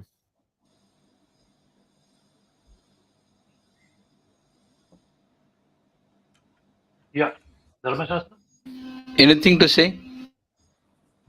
Anything to add? So ఇదే అండి, తను ఇందాక కూడా mention చేశారు. తను ISKCON అంటే మన Srila Prabhupada follower. So వాళ్ళ ప్రామాణిక గ్రంథాలు చదువుతారు, and which is expected. So మనం కూడా అంతే కదండి. సో తనకి తెలిసిన పుస్తకాలు కాకుండా వేరే ఏమన్నా మీరు కోట్ చేస్తే, అంటే ఎక్కడో వేదాల్లోంచి లేదంటే ఇంకెక్కడి నుంచో, లేదు అంటే ఫర్ ఎగ్జాంపుల్ దేవి భాగవతం, ఇది మనకి మహాపురాణాల లిస్ట్లో లేదు, ఉపపురాణాల్లో ఉంటుంది, అండ్ మనకి చాలా బాగా తెలుసు, కానీ తనకి తెలియదు, ఎక్స్పోజ్ కాలేదు ఆ బుక్ని. అది తీసుకొచ్చి అదేదో తిలకాష్ట మహిష బంధనం లాగా చాలా కావాలని, అంటే డిబేట్లో నిజం తెలుసుకోవాలని అన్న ఉద్దేశం లేకుండా డిబేట్లో గెలవాలని అన్న ఉద్దేశంతోనే ఇది చేశారు. సో అదే తను కోట్ కూడా చేశాడు, మీరు ముందు చెప్పాలి, it should be pre informed అని. సో అంతే కదా సార్? అంతేనండి. అంతే. యాక్చువల్ గా ప్రాపర్ డిబేట్ జరుగుతుంటే, డిబేట్ అనేది చాలా లిమిటెడ్ టైం పీరియడ్ లో జరిగిద్ది అనమాట. 1 hour కానీ 1.5 hour కానీ. సో దాంట్లో బెటర్ ఆడియన్స్ కి ఎఫెక్టివ్ గా కమ్యూనికేట్ చేయడానికి సో టైం స్లాట్స్ అలాట్ చేసుకుంటారు, ఇంత టైం మాట్లాడాలి ఎవరికి వాళ్ళు అని చెప్పి. ఈ పాయింట్లో లిమిటెడ్ గా మాట్లాడాలి, మనం ఏమన్నా రిఫరెన్స్లు ఇస్తే ఇక్కడ నుంచి ఇవ్వాలి అని చెప్పి అవైలబుల్ గా దగ్గర పెట్టుకుంటారు. ఇప్పుడు ఓఫీర్ గారితో జరిగిన డిబేట్ లో కూడా దేని మీద మాట్లాడాలంటే అక్కడ ఆయన బయటంతా మొత్తం చెప్పేసుకుంటా ప్రాపర్ రిఫరెన్స్ ఇవ్వకుండా చివరికి నాకు అనిపించింది అన్నాడు. జనాలు టైం తిన్నట్టు కదా, అట్లా ఉండకూడదు అనుకుంటే ముందే రూల్స్ పెట్టుకొని ఆ రూల్స్లోనే డిస్కస్ చేసుకుంటారు అనమాట. ఇక్కడి నుంచి మాట్లాడాలి, మనం ఇక్కడ కన్ఫైన్ అవ్వాలి ఈ టాపిక్లో అని చెప్పేసి. వాళ్ళు ఏంటంటే అది లేకుండా ఒక ముందు మాట్లాడుకున్న అగ్రిమెంట్ని దాటేసి వెళ్ళిపోయారు అనమాట కంప్లీట్గా ఆఫ్ టాపిక్. సో అది చెప్తున్నారు అర్జున్ గారు. యాక్చువల్గా మన సైడ్ కూడా ఇలా జరగాలండి, కాకపోతే పాస్టర్లు అట్లా ఒప్పుకోవట్లేదు. మేము బైబుల్లో ఎట్లన్నా మాట్లాడతామని చెప్పేసి ఎటుగా ఇక్కడ మొదలుపెట్టి అటు, అక్కడ మొదలుపెట్టి ఇటు, ఇంకెటెటు తిరుగుతూ ఉంటారు. అదే జరిగింది అక్కడ సాక్షిలో కూడా. అంతేనండి. I've been trying to explain to them that keeping a debate to a simple, narrow topic means that you can have a fruitful discussion in a far shorter time. Whereas if you range across 30 different subjects or arguments, You can get the lids off of all of them, but not make any progress on any of them. This brings us to the next major issue with the debate tactic used by our interlocutors, gish galloping.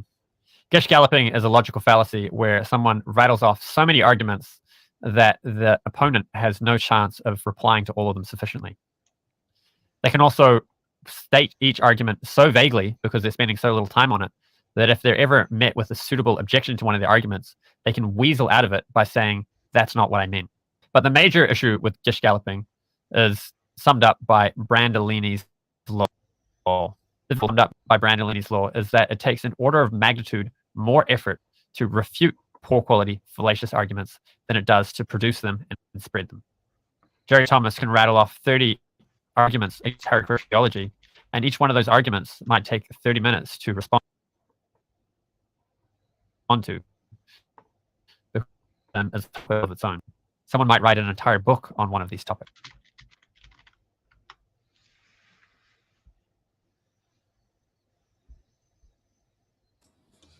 Those topics could also be done in debates all of their.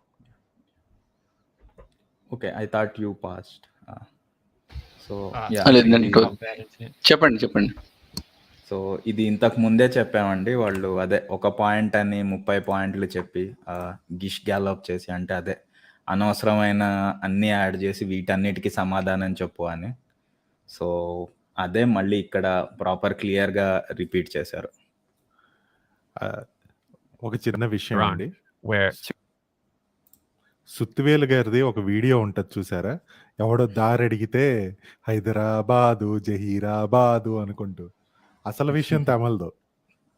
అది best example అనమాట గిష్ galloping అంటే. Point ఉండదు, ఏదో వాగుతూ ఉంటారు, దానికి మీరు సమాధానం కానీ ప్రతిస్పందన కానీ ఇవ్వాలన్నా ఏం చెప్పాలో అర్థం కాదనమాట. ముందుకెళ్ళొచ్చండి. 2 hours is spent focusing on it, and preparation is done for that specific topic, or someone who's more expert at that particular topic is brought on.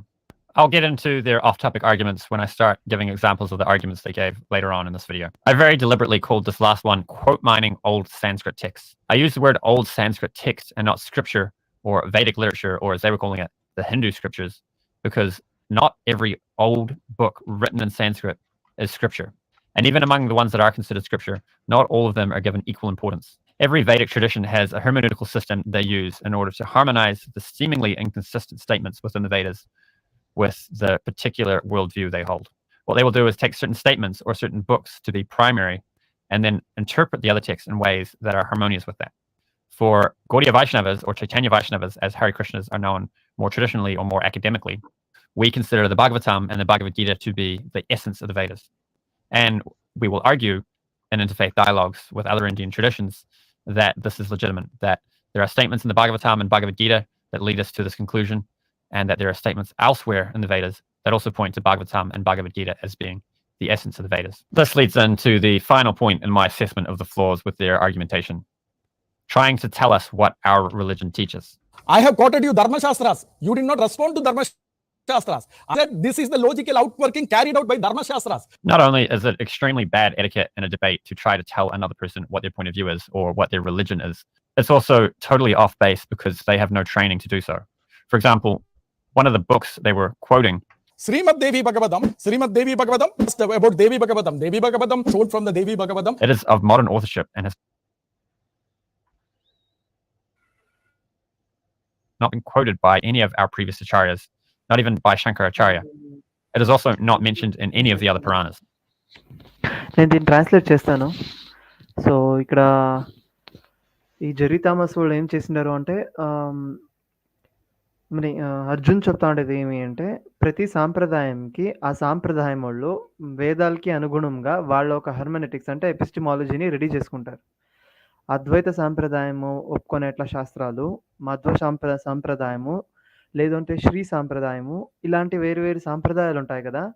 రామానుజాచార్యులు వీళ్ళందరూ కూడా ఒక్కొక్కరు ఒక్కొక్క ఎపిస్టిమాలజికల్ పాత్వే వేసేసింటారు వాళ్ళ ఒక సిద్ధాంతాన్ని రిప్రజెంట్ చేసేకి.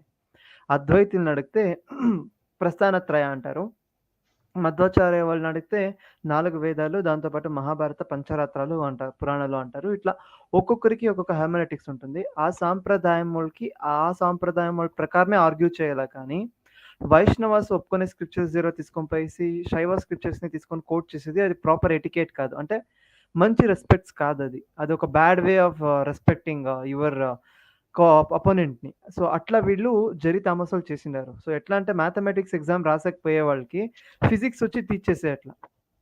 అట్లా అంత చీప్ ట్రిక్స్‌ని ప్లే చేస్తా ఉండారు అనేసి అర్జున్ చెప్తా ఉండారు. అది ఇంకొక నెక్స్ట్ పాయింట్ ఏమి అంటే అంతా కూడా ఇప్పుడు ఇలాంటిదొక సాంప్రదాయం ఉంది అని చాలా మంది హిందువులకి కూడా తెలీదు. బట్ అది అర్జునకి తెలుసు. సో, ఆ పాయింట్ ఇక్కడ అర్జున చెప్తా ఉండేది. సో, ఇది ఇప్పటివరకు అర్జున ఇచ్చేసింది చెప్పేకొచ్చిండేది అంటే ఇంతవరకు కూడా. సో, వీళ్ళు వైష్ణవాస్, చైతన్య వైష్ణవాస్ కాబట్టి వీళ్ళు ప్రమాణము అని ఒప్పేది భాగవతము, మళ్ళీ భగవద్గీత. సో, మేము దాన్ని మాత్రమే ప్రమాణము అని ఒప్పుకోండాము. సో, బెటర్ దాంట్లోనే ఆర్గ్యూ చేయాల్సి ఉండేవాళ్ళు. వాళ్ళు అట్లా చేయలేదు. అది మంచి రెస్పెక్ట్స్ కాదు, ఎటికేట్స్ కాదు అనేసి అర్జున్ చెప్తా ఉండేది. So, I think is there anything else that you want to say, Arjun, apart from this? I mean, I said that you guys, I mean, every sampradaya has a different epistemology, but as a Chaitanya Vaishnava, you have a different epistemological structure to bridge the pathway between the inconsisting Vedic statements and Puranas. So you guys accept only Bhagavata and Bhagavad Gita, right? As a conclusion of the Vedas. So this was the point what you made in this video, I mean, in this clip. Yeah, basically, it's a typical thing that Muslims or Christians will do when they're going after Hinduism, is they'll treat it like one homogenous thing, but basically within Hinduism you get so much diversity of thought. That's one of the beautiful things about it, is they didn't have religious wars. They weren't killing each other over disagreements, and there's a place for everyone. So we look at it that the different scriptures and the different understandings people have of the Vedic teachings are meant for people on different levels. Not everyone's ready for the highest truth or for following the highest path. So the Vedas have something for everybody. But that means there's going to be contradictions, because some of the teachings are going to be there to encourage the faith of somebody who's on a lower path, or for somebody who's on a higher path. And there may be some contradictions in those statements. So any follower of the Vedas is going to have to reconcile these contradictions, and there's different ways that's done. So, of course, as a Chaitanya Vaishnava, as a Gaudiya Vaishnava, I think that the Bhagavatam and the Bhagavad Gita are the essence of the Vedas, and different other followers of the Vedas are going to have focus on different other texts. So if a Christian's debating me, he needs to be quoting Bhagavad Gita, Bhagavatam, Chaitanya Charitamrita, books like that. And then he's responding to my position. If he's debating a Hindu who follows different books, then he can quote the books that that person takes as authoritative, as being the essence. Okay, Arjun, I will ask you a question.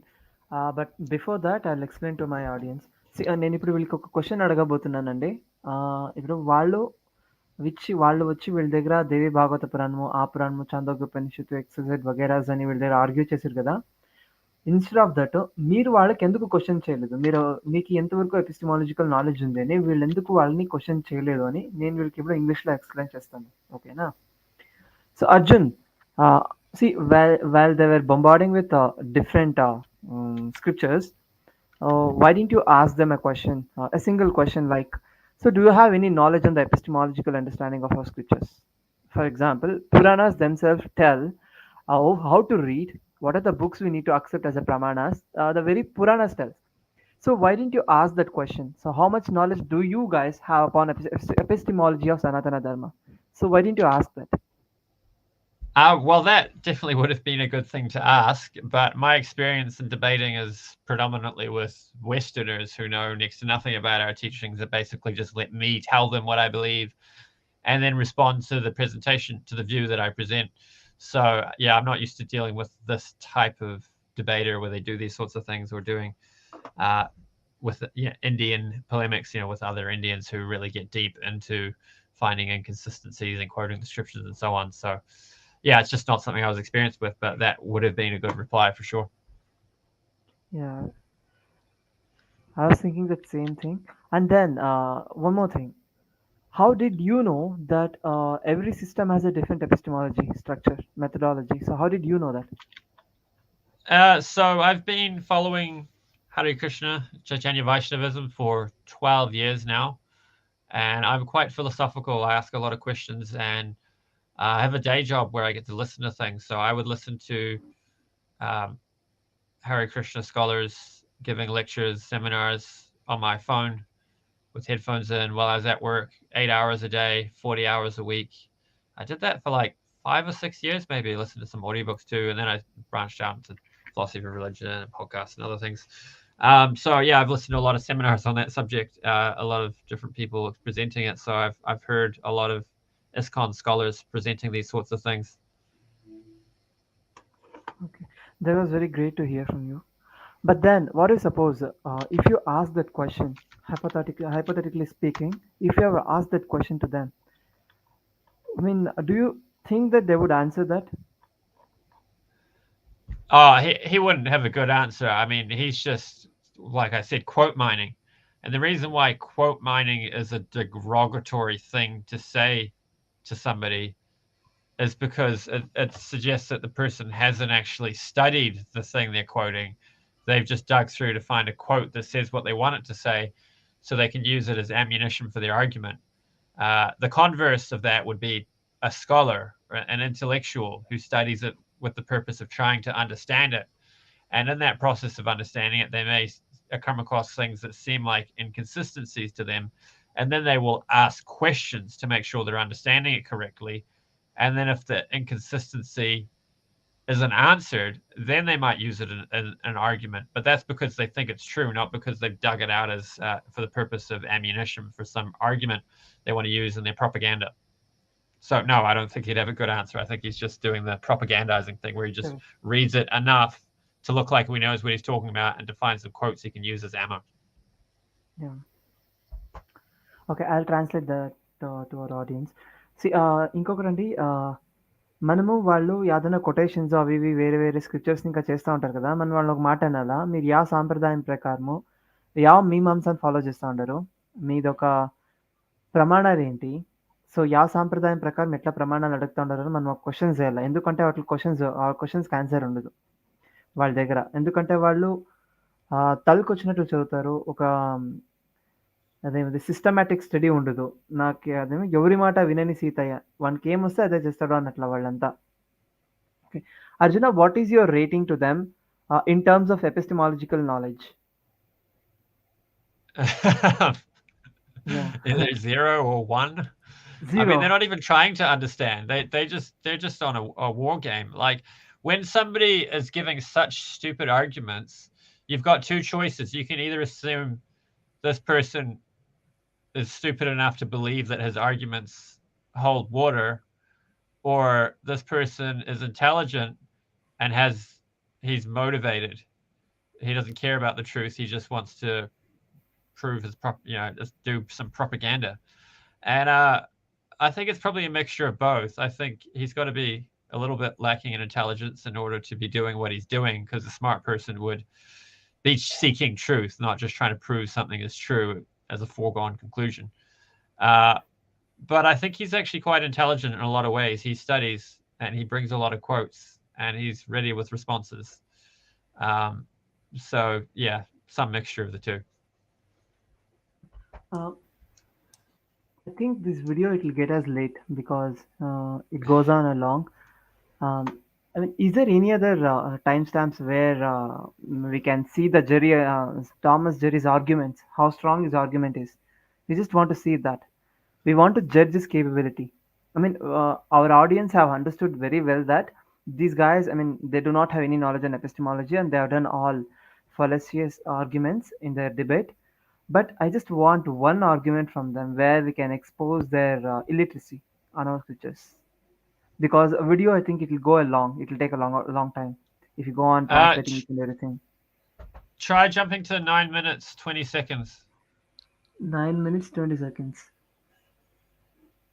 Okay. Misunderstanding them or deliberately understanding them in the most uncharitable way possible in order to derive a contradiction or an absurdity. I have quoted you Dharma Shastras. You did not respond to Dharma Shastras. I said this is the logical outworking carried out by Dharma Shastras. As in Rigveda 10-15 Brahma Puranas and Grihya Sutras teach, that is Grihya Sutra, Pradabhaga 5, Kandiga 3, or they don't exist as ancestors as Bhagavad Purana, Cantam 6, Adhyaya 16, Sloka 4 teaches. If Shraddha ritual is correct, then reincarnation is wrong. Now let's move on to responding to some specific clips. Siddharthi asked about Devi Bhagavatam. Devi Bhagavatam, of course, can be claimed to be the original Bhagavatam, and this Bhagavata Purana that you are citing can be claimed to be a duplicate one. If there has to be a debate, that has to be debated between both. Awesome. Okay, anybody, I mean, is there anything that you can enlighten these guys for their argument? So if you want, you can, you have your I will say that Catholic Bible is the original Bible and Protestant is bullshit. What is the argument? No argument. Yeah. See, this is all not debating point. This is not intellectual questions. These are simply BS. And did anybody observe he has to pronounce Shraddha Karma, but he intentionally pronounced Shraddha ritual. That guy even, he's very poor at even pronunciation. He doesn't. No, he no, doesn't that even know was how to pronounce. intentional. That was intentional. Even David Bhagavatam also, because he's not spelling it out Bhagavatam. It's Bhagavatam. He's just Kandakam. Kandakam. Yeah. Kandakam. It's pathetic in pronunciation. And highly, Yeah, I mean, we can suspect that we can suspect him that he has never read completely. No, he hasn't read, and if you can see, right, he even this guy is like our regular idiots. So he intentionally misquoted Shraddha Karma just to prove his argument by calling it a Shraddha ritual, not karma. Okay. Hello? Yeah. So anybody who wants to translate, I mean, see, Bhaskar gave a very good counter to them. So when they say that Devi Bhagavatam is original or not, I mean, when they try to school us, so we should fire with our arguments, right? So Bhaskar had a very great argument for this. Yeah, I give a good response too coming up. Okay, I think what is the timestamp for that? Oh, it's straight after. Yeah, I mean, he gives an argument there, and then I reply to his argument. And I think we can Both of play you, the video. Claim to be a duplicate one. If there has some, and this Bharti asked about Devi Bhagavatam. Devi Bhagavatam, of course, can be claimed to be the original Bhagavatam, and this Bhagavata Purana that you are citing can be claimed to be a duplicate one. If there has to be a debate, that has to be debated between both of you. There are equal claims, good claims for both. That Devi Bhagavatam to be considered as the original Bhagavatam, and your Bhagavatam to be considered as a hypocrite duplicate one. In this clip, he's defending his use of Devi Bhagavatam to argue that our views are inconsistent with the Vedas. His argument here has no substance. He tries to say that Devi Bhagavatam could be more authoritative than Srimad Bhagavatam. He didn't offer any kind of argument for this, however. Just because Devi Bhagavatam is an old Sanskrit book does not mean it is in any way authoritative. Devi Bhagavatam is rejected by multiple sampradayas. It's not quoted by any of our previous acharyas and wasn't even quoted by Adi Shankaracharya, and it's not even mentioned by any of the other Puranas. It's also of modern authorship. This means it may have been written something like 1500 years ago, much more recent than the other Vedic literature. The Bhagavat Purana, on the other hand, is mentioned by numerous other Puranas, including the Padma Purana and the Garuda Purana, which state that Srimad Bhagavatam is the greatest among the Puranas and that in this age of Kali, it is the best guide. The silly thing is that Jerry went so far as to say that he wasn't quoting Devi Bhagavatam as an authority, but he was quoting it to give a logical argument. This is simply not true. I am quoting the Devi Bhagavatam for its rationality. The wonderful question, even if you reject the text, the logic of the question, you cannot reject it. If what he's saying is true, then his point is valid. If he's quoting it for logic, then obviously it wouldn't matter. He could be quoting a drunkard, but they could have a valid logical point. So let's have a look at his argument. One might say that Sri Krishna is passing through many births, but is unaffected by it. Here, Srimad Devi Bhagavatam beautifully and sharply refutes such teachings. Srimad Devi Bhagavatam says Brahma, Vishnu, Shiva are all under the control of karma. He goes on to give a logical objection which arises when this premise is accepted. The problem is he is arguing for this premise on the authority of Devi Bhagavatam. This premise is rejected by Srimad Bhagavatam and Bhagavad Gita, two of our core scriptures, which both state that Krishna is not subject to the laws of karma, and when he appears in the material world, he doesn't contact the material energy the way we do. Now, you may be wondering how it is that God could appear in the material world without contacting the material energy, but also displaying a form. This brings us to a difference in how we categorize things and what we mean by the words matter and spirit. Typically, a Christian or a Western philosopher will be distinguishing between stuff which is perceptible to senses and something ethereal when they distinguish between matter and spirit. But on Vaishnava ontologies, we're distinguishing between two different domains which are governed by different principles and laws. The material world is governed by laws of karma and so on, and it is the realm meant for conditioned souls in need of purification. The spiritual realm, on the other hand, is still a place where senses can perceive sense objects and interactions between forms can take place, allowing for deep personal relationships. This realm is meant for perfected beings free from contaminations such as lust, greed, and envy. And this is why our tradition maintains that even when God visits this world, he does not contact the material energy. An analogy commonly given for this is that the king may visit the jail, but even while in the jail, the king is never considered a prisoner. He can come and go as he pleases, and he can even pardon a prisoner. Jerry then goes on to quote the Bible and show that a similar claim is made about the appearance of Jesus. The trouble is, he makes this claim as if this is a way in which Christianity differs from Vaishnavism. Regarding Bible, I think Bhaskar or somebody, they will counter, okay? They will give their opinions, but then till now, whatever you said, I'll translate that into Telugu, and then I would ask some questions to you on that, okay? Okay. ఇప్పటి వరకు వీళ్ళు ఏం చెప్పారు అంటే, అర్జున్ ఏం చెప్పాడు అంటే, so వాళ్ళు దేవి భాగవతం ఇంకా కోట్ చేశారంట. అదేమి అంటే, కృష్ణ దేవి భాగవతం చాలా రేషనలిస్టిక్గా ఉంది, అది రీజనింగ్ బాగా ఇస్తుంది. విష్ణు భాగవతం కన్నా ఈ దేవి భాగవత పురాణమే స్ట్రాంగ్ అన్నట్ల. ఎందుకు అంటే అక్కడ కృష్ణ జన్మ సంసార కర్మ చక్రంలో తిరగాడిండాడు. సో కర్మం కింద కృష్ణుడు ఉన్నాడు, అది నిజము. కాబట్టి దేవి భాగవతం చాలా కరెక్ట్గా చెప్తుంది అంటారు. ఎవరు జెరీ థామస్ ఆర్గ్యుమెంట్ ఇస్తాడు. బట్ దానికి కౌంటర్గా అర్జున్ ఏం చెప్తాడు అంటే, అది ఎట్లా సాధ్యమో, భగవద్గీతలో నేను యా కర్మ కింద కూడా చిక్కనేలేదు అని చెప్తుంది. ఉపనిషత్తులో కూడా ఆ మాటే ఉంది, నా కర్మనే లిప్యతే అనేసి అంతా కూడా చాలా శ్లోకాలు ఉంది. భగవంతుడు కర్మం కింద ఎన్నటికీ రాలేడు, అలాంటివన్నీ కర్మ కింద వస్తూ ఉంది అంటే ఆ శ్లోకంతో ఒప్పుకొనే కయ్యలేదు కదా. ఎలాంటి అది అథారిటీ కూడా కాదు. అది కూడా కాకుండా శంకరాచార్యులు, రామానుజులు వీళ్ళెవరూ కూడా అలాంటి కొటేషన్స్ని కోట్ చేసింది లేదు. ఏమి కృష్ణుడు వీళ్ళంతా కూడా కర్మ చక్రం కింద వస్తారు అన్నట్ల యా శ్లోకాలు కోట్ చేసింది లేదు. అలాంటప్పుడు అట్లంతా మేము అథారిటీగా ఎట్లా తీసుకుంటాము అనేది వాళ్ళ క్వశ్చన్. అంటే అర్జున్ది కౌంటర్ ఆర్గ్యుమెంట్. సో ఇది ఇప్పటి వరకు వాళ్ళు చేసింది. ఒక్కొక్క పాయింట్ చెప్పాలి ఇక్కడ. ఈ పర్సన్ ఏదైతే కోట్ చేశాడు ఒకటి, ఏ శ్లోకం చెప్పలేదు, దాని మీనింగ్ చెప్పలేదు, దాని మీద డిబేట్ జరగలేదు. He has decided that this Shloka is telling something.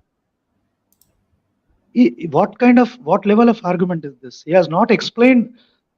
He has given some reference. He doesn't know the shloka, and he doesn't give the meaning of the shloka, what it actually means, and he has decided that this shloka is saying something about Krishna. This is the height of stupidity. This is called height of stupidity, because every mantra or shloka can have 3 to 4 types of meanings. If you go into the Sanskrit shloka and do padavicheda, it means so many things. So this is actually not debate. This is propaganda. That is what I mean. Yeah. So Arjun, I expressed your this clip to our audience. Now I have some questions on it. See, they said that Krishna undergoes into karmic reactions. So that was their argument, right? And then you countered that saying, no, Bhagavad Gita and Bhagavata Purana objects that, and also Upanishads also objects that. So that was your counter, right? Yeah.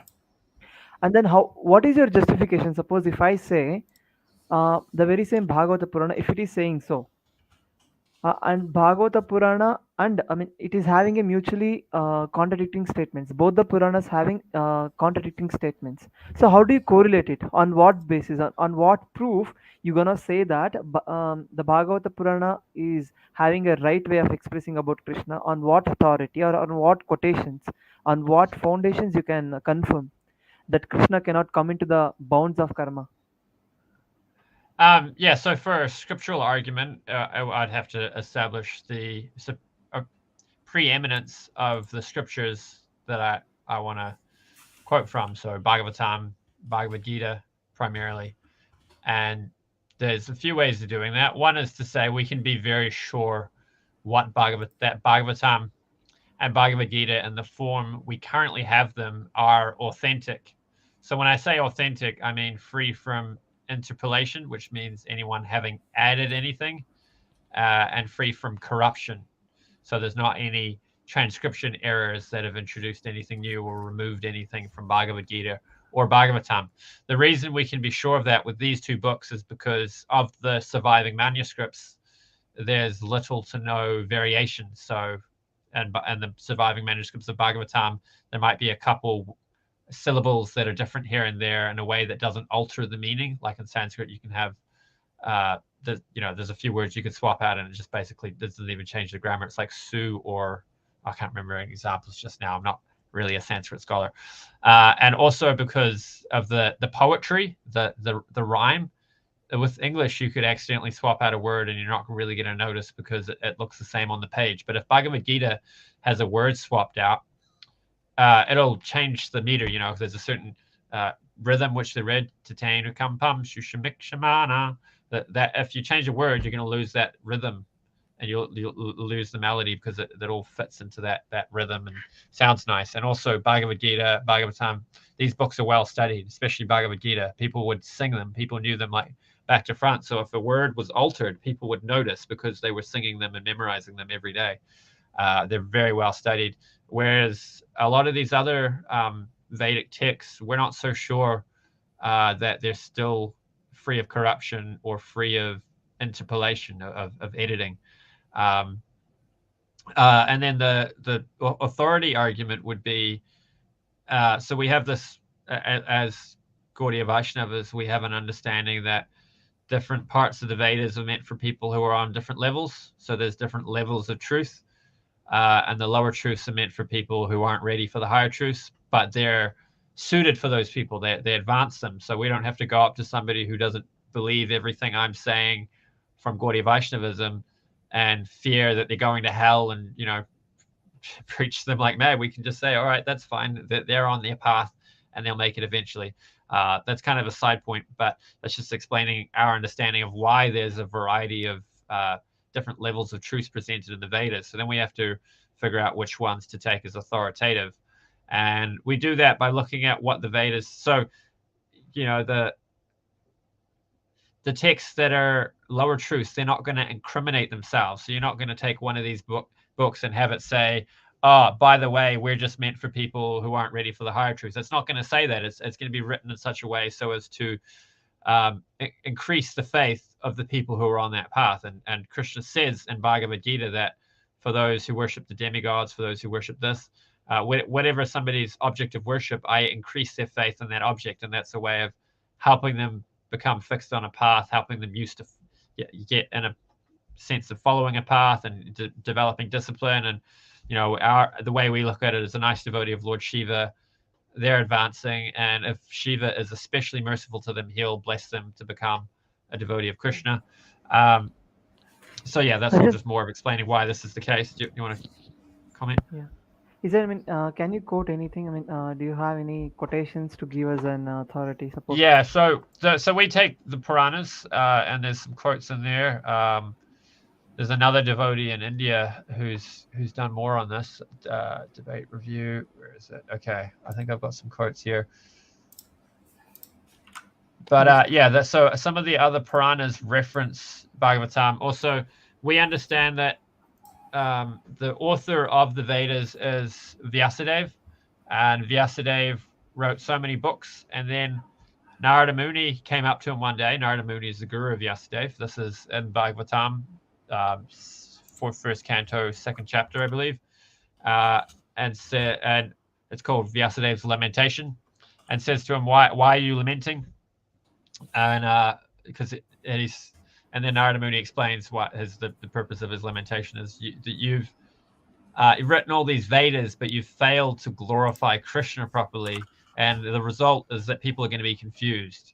So then he wrote Bhagavatam as a way of solving that, of really getting to the essence of the Vedas. So we describe it as the commentary of the Vedanta Sutra written by the author himself. It was written in his maturity after he wrote all the other books. So you take the last thing somebody says is the most authoritative. Like if I say, go bring me a glass of water, and then I say, oh, actually bring me a glass of milk.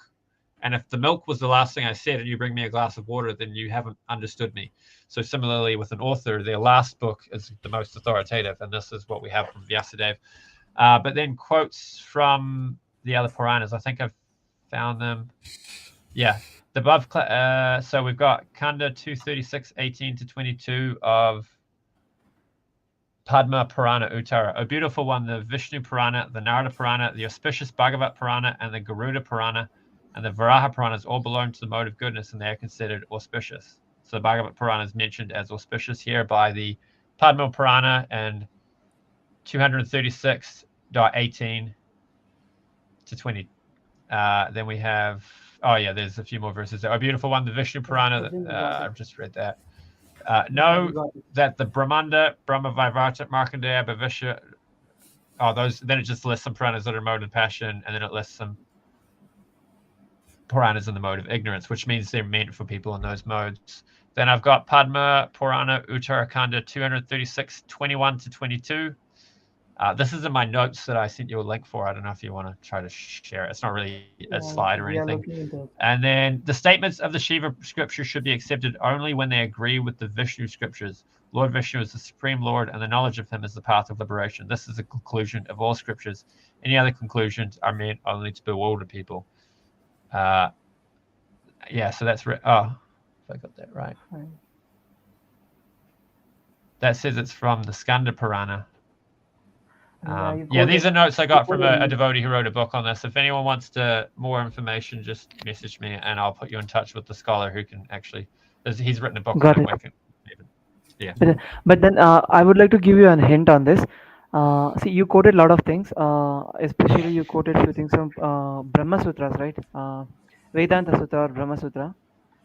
There is a statement in Brahma Sutra which says that Shishtaha Aparigraha, which means that becomes authority when it is accepted by a Shishta. Shishta means either Shankara, Ramanuja or Madhva.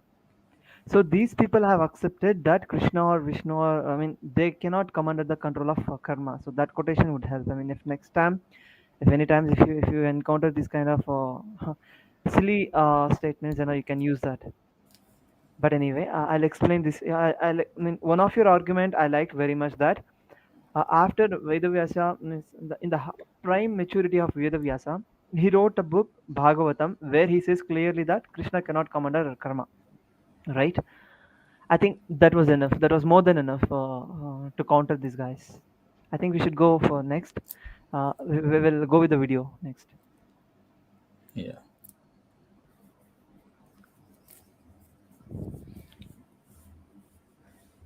In contrast to this, let us look at the Holy Bible.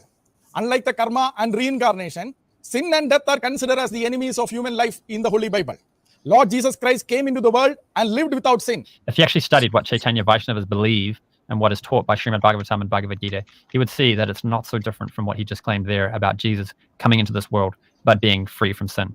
He had to quote a dubious scripture, Devi Bhagavatam, in order to come up with an alternative view not held by Vaishnavas and not supported by our scriptures.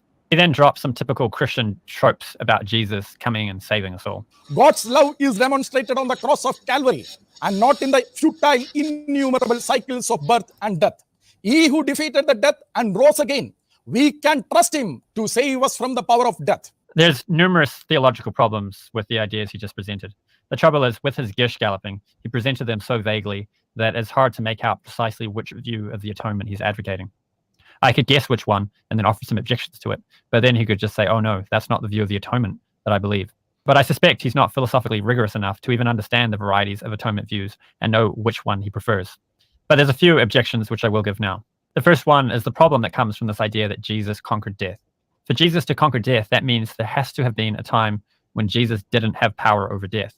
Does that mean he wasn't God and he became God? Does that mean God was weak? Death had some power and was causing some havoc that was out of God's control, and then Jesus came and managed to get it under control? This sounds like a very feeble conception of God. Any comments on this? Actually, a lot of comments are there, but this is actually time may not be sufficient. Time may not be sufficient, but let me summarize in 1 to 2 minutes. The whole concept of Jesus coming to earth and sacrificing himself for sin is not seen in Old Testament at all. Old Testament doesn't mention about this person called Jesus at all. We are challenging all pastors to come and prove your claim. The New Testament never mentions about Jehovah or whatever God he is. And according to me, because I have written a book on a book called Satya Suvarta, that is good gospel, which says that Jesus also worshipped Krishna. That is my claim. Disprove me that I am wrong. I stand by that claim. Jesus also worshipped Krishna is my claim. Because Jesus never said that my God, my Father is Jehovah. He never said that. In fact, the whole New Testament doesn't mention about this God called Jehovah. Only Old Testament mentions it. And whatever prophecies are being given in Old Testament, whatever these people are claiming, they never exist in Old Testament.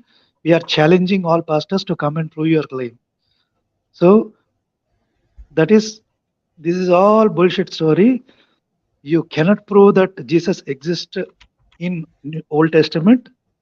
We stand by. We have challenged most of the pastors. They failed to prove us. In fact, Arjuna, I have to tell here, we have debated with at least 15 to 20 pastors in the last 1 to 2 years. Nobody was able to prove that there are prophecies about Jesus in Old Testament. We have debated with 15 to 20 pastors. Everybody went back disappointed. They were not able to prove our claim that Jesus never existed. So this is a big story, but I want to keep it short. Yeah. Yes. Arjuna, I have a question And regarding this. Guruji, we have Yep. 1 minute, Guruji. See, we have okay. 1.5 hour time. I have postponed our live to 6 p.m. IST, so we can spend some time here because the matter is going somehow interestingly. But That's he's why going to leave I don't soon, wanna disturb his life. But he's going to leave soon. It's too late for him. Fine. It's too late for him. Fine. If it is like that, no problem. But yes. Arjun, can I ask you a question? Yeah, we have sure. the time. See, you claim that if Jesus has conquered death, then there is a point of time where he is incapable of, surmounting death, right? That's what you claimed. Suppose I say that father and son are the same, and son just allowed himself to be killed. He is in control of death, but he just allowed himself to be killed for the sake of abolishing sin. So, do you have any counter to that? Yeah, I'm planning on writing something about this, but it's a big project to try to make sure I don't straw man the Christians and so on. But yeah, I have lots to say on that. There's plenty of things wrong with that. So the version of Christian atonement, which is the term they use to refer to basically their explanations they give of what exactly it is Jesus did for us on the cross. The version of that which makes sense to me is moral influence theory. I would give it a Vaishnava spin and call it Bhakti influence theory, which is just the idea, the same thing I would say about Srila Prabhupada, that he came here to spread Bhakti, and while doing so, he took on a lot of difficulty. He's, traversed the ocean on the Jaladuta. He traveled around the globe so many times. He translated all these books. He dealt with managing an institution. He took on so much difficulty, and this is inspiring. This inspires us to want to be like him, to want to be bhaktas, to want to carry on his mission. So in a similar way, a Christian could say something like that about Jesus, that he came and he suffered on the cross as a way to inspire bhakti in us. That makes sense to me. But if they want to say Jesus paid for our sins, then they've got to deal with all sorts of logical problems. What kind of God is this who needs something to be paid for? So yeah, sure. Where we've all got some karma, we would want to say, from the Vedic perspective, and the Christian wants to call it sin. We've done things wrong and we have bad reactions coming. But our understanding as Vaishnavas is that Krishna can, with one boot, kick away all of our karma. He can just evaporate it. In a similar way, if I have a friend who owes me some money, and I can just say, oh, you know what, I'm going to forgive the debt.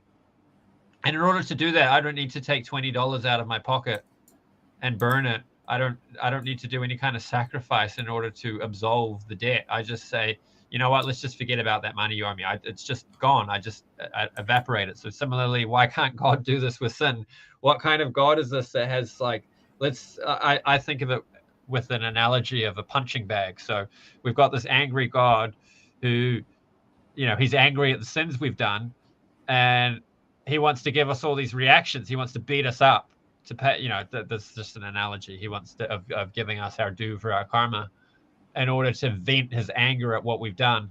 And then Jesus comes along and says, you know what, take all your anger out on me. So then God takes Jesus as his cosmic punching bag in order to take, like this, they call it satisfaction theories of atonement or penal substitution theories. And all of them are subject in one way or another to the same logical problem of fitting this punching bag analogy. It's in other words, when I'm doing interfaith debates, I like to start with the assumption, let's all agree that God is the greatest being imaginable. Now, which theology is a greater conception of God?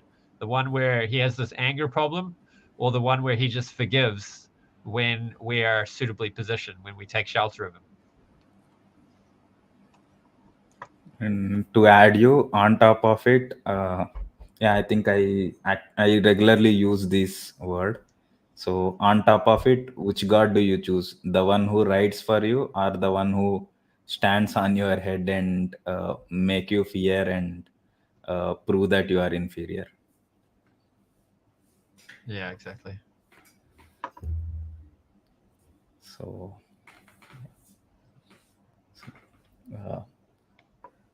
translate another objection. Okay. I think video చాలా అనిపిస్తుంది ఇంకా అదే points మళ్ళీ repeat అవుతుంది. We have covered the whole video, right? I think till now we touched everything except the Hollywood analogy of reincarnation.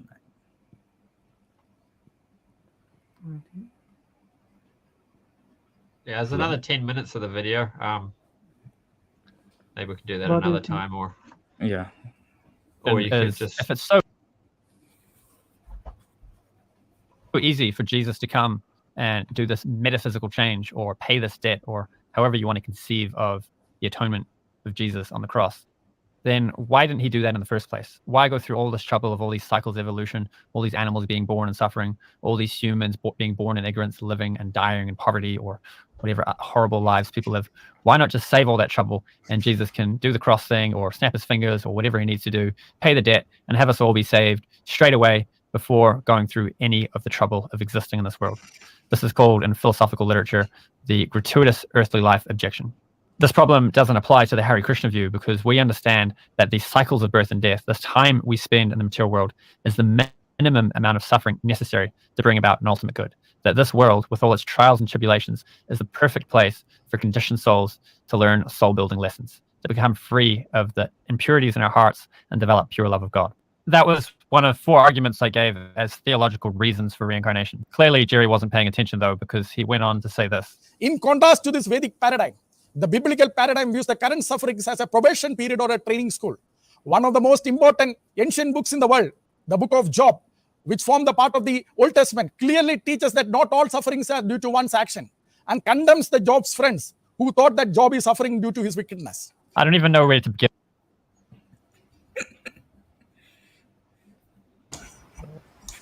Yeah, he was so damn right. The story Perfect, of right? Job. I think Arjuna, you know the story, right? Or yeah, I know the story of Job. Yeah, I think I give a good response afterwards in the video. Please say it. Yeah, let me play this. Let's with that one. Clearly, Jerry isn't interested in actually understanding what Hare Krishna believes. He wants to make a show of exposing contradictions, or exposing ways in which Christianity is superior If he did a little homework or paid attention to my opening statement, he would have heard where I explained that the trials and tribulations we have in this life are soul building. They're meant to teach us lessons. We did in our opening statement say how karma and reincarnation can explain a lot of things, but we did not say that karma explains everything. Also, since the topic of the debate was reincarnation, going into a seminar explaining the Hare Krishna views on why there is suffering in the world and the different causes of suffering would have been off topic. So if were I to use my opening statement to explain that, I would have been wasting it, not arguing for the debate proposition. Hare Krishnas are also taught this exact same message that was there in the story of Job, that just because we see something bad happen to somebody, we should not assume that they deserved it. It could be that God is putting them through some difficulty for another purpose, which we can't understand, to teach them a lesson or to show off the great qualities of that person. I think I've sufficiently demonstrated the poor quality of Jerry's arguments and debate style. However, I will go on to make one point about the one argument they did make in response to the evidence we gave for reincarnation. But in fact, every single case of so-called reincarnation, at best, all that we really have is a few information or a little bit of information here and there about the person who passed away, and and this person seems to be speaking that information. Here, he's committing a straw man fallacy. He's claiming that the evidence is nothing more than the children having some information about a previous personality. In actuality, what these children have are memories about this previous personality. So if you want to say they could have false memories, then you also have to explain how that doesn't bring into question our ability to trust every memory. The children also have strong emotional and personality carryover from these previous personalities. And there's also birthmarks which correspond to wounds on the body of the deceased individual. For more detail on this kind of thing, you can see my video titled Evidence for Reincarnation. The real question then is, how did information about one person was passed on to the other person? It could have been the cases of pretas, as Narada Purana. I hold it right here. A preta is a kind of ghost. There he's suggesting a kind of demon possession or demon planting memories hypothesis. Prior to that clip, he was talking about the case of Jaspir Singh, a boy who was thought to be dead by his father. This was in village India, and the father was in the process of burying him when he started to see signs of life, and the boy came back to life. Only the boy had a different personality and started reporting memories of the life of a Brahmin man who had died recently nearby. So there are primarily three questions. Number one, how can it be reincarnation if 3.5-year-old was already alive? As I pointed out during the debate, it doesn't need to be reincarnation. This was not one of the cases I gave as evidence. I could throw out the whole case as anomalous or as having another cause. And the other cases, which I did present, might still provide us with evidence for reincarnation. Or it could be with this case that it is reincarnation, just of a different kind. In New Age circles, there's something they call a krolin, which is where one soul leaves and another enters. In a sense, you could still call this reincarnation because that soul had died in a previous life and had taken on a new body. It just so happens that it had taken on a second-hand body rather than a brand new one. Number two, you spoke about the body marks. The Bhagavad Gita talks about assuming a new body, and also the Puranas talk about a new body. For this argument, they were quoting this idea of karma and saying that what determines your next body should be karma, not what you were thinking about at the time of death. I guess they didn't read Bhagavad Gita sufficiently, though, because in the Gita, we find it stated by Krishna that whatever form one meditates on at the time of death, that form he will attain without fail. This is fully consistent with the data we find of people who meditate on some traumatic event having a birthmark or defect on their next body. Now, this might not sound fair, but karma is not supposed to be a system of reward and punishment that makes everyone get what they deserve. What it is supposed to be is a system where souls are given the experiences they need to learn and grow. Number three, it promotes the caste system, which is Chatur Varna. And Srila Prabhupada also talks about Chatur Varna being the last Varna, the fourth Varna being the Papa Yoni. In that case, we see that the reincarnation model doesn't fit the social status that we have, the social structure we have, and we will be continuing with that. So there he laid out the three arguments that they pushed during the debate. One of them was relevant to the debate topic, and two of them were not. Whether the evidence for reincarnation found by Dr. Ian Stevenson and Jim Tucker is consistent with the kind of reincarnation taught by Bhagavad Gita and Srimad Bhagavatam was not the topic of the debate. But even then, they didn't study Bhagavatam or Bhagavad Gita enough to know what the understanding of reincarnation taught by Bhagavad Gita and Bhagavatam is. So the arguments failed. But this argument they made about the caste system was the worst of all. It's completely off topic. It's nothing but a red herring, and it's riddled with straw man fallacies. I couldn't make out a shred of logic which linked reincarnation to the caste system. The closest I came was the idea that because the caste system includes reincarnation in its presentation, that reincarnation is linked to the caste system. This is, of course, silly. It would be something like if I argued that because misogyny involves acknowledging a difference between men and women, entails misogyny. Of course, this is silly. We all know that there are differences between men and women, but that doesn't mean any of us are disrespectful towards women. Some of us may be, but that's got nothing to do with the fact that we acknowledge a difference between men and women. Similarly, reincarnation and the caste system may be related on some ideologies, but that doesn't mean there's a logical connection that binds the two of them together. Another way this can be replied to is by pointing out that some polls have showed something like 25% of Christians in America believe in reincarnation. You can be pretty sure those same people don't also believe in the caste system. Then there's a strawman fallacy, because he wants to link the modern abomination that goes on in India under the name of the caste system with the traditional Varna system as taught by the Vedas. He wants to say that because Prabhupada's books talk about the Varna system, that Prabhupada and the Hare Krishna movement in general endorses the abomination that goes on in India today under the caste system. This is simply not the case. Hare Krishnas are one of the groups in India today that are arguing against the caste system as it goes on in its discriminatory fashion. This is a detailed subject which I can't get into right now. Instead, I'll point you to a book by Rajiv Malhotra called Breaking India, and I'll also link to a short lecture he gave on the subject. I'll also point you to an interview I hosted on this channel with Mother Urmila, where she explained her understanding of the Varnashram system.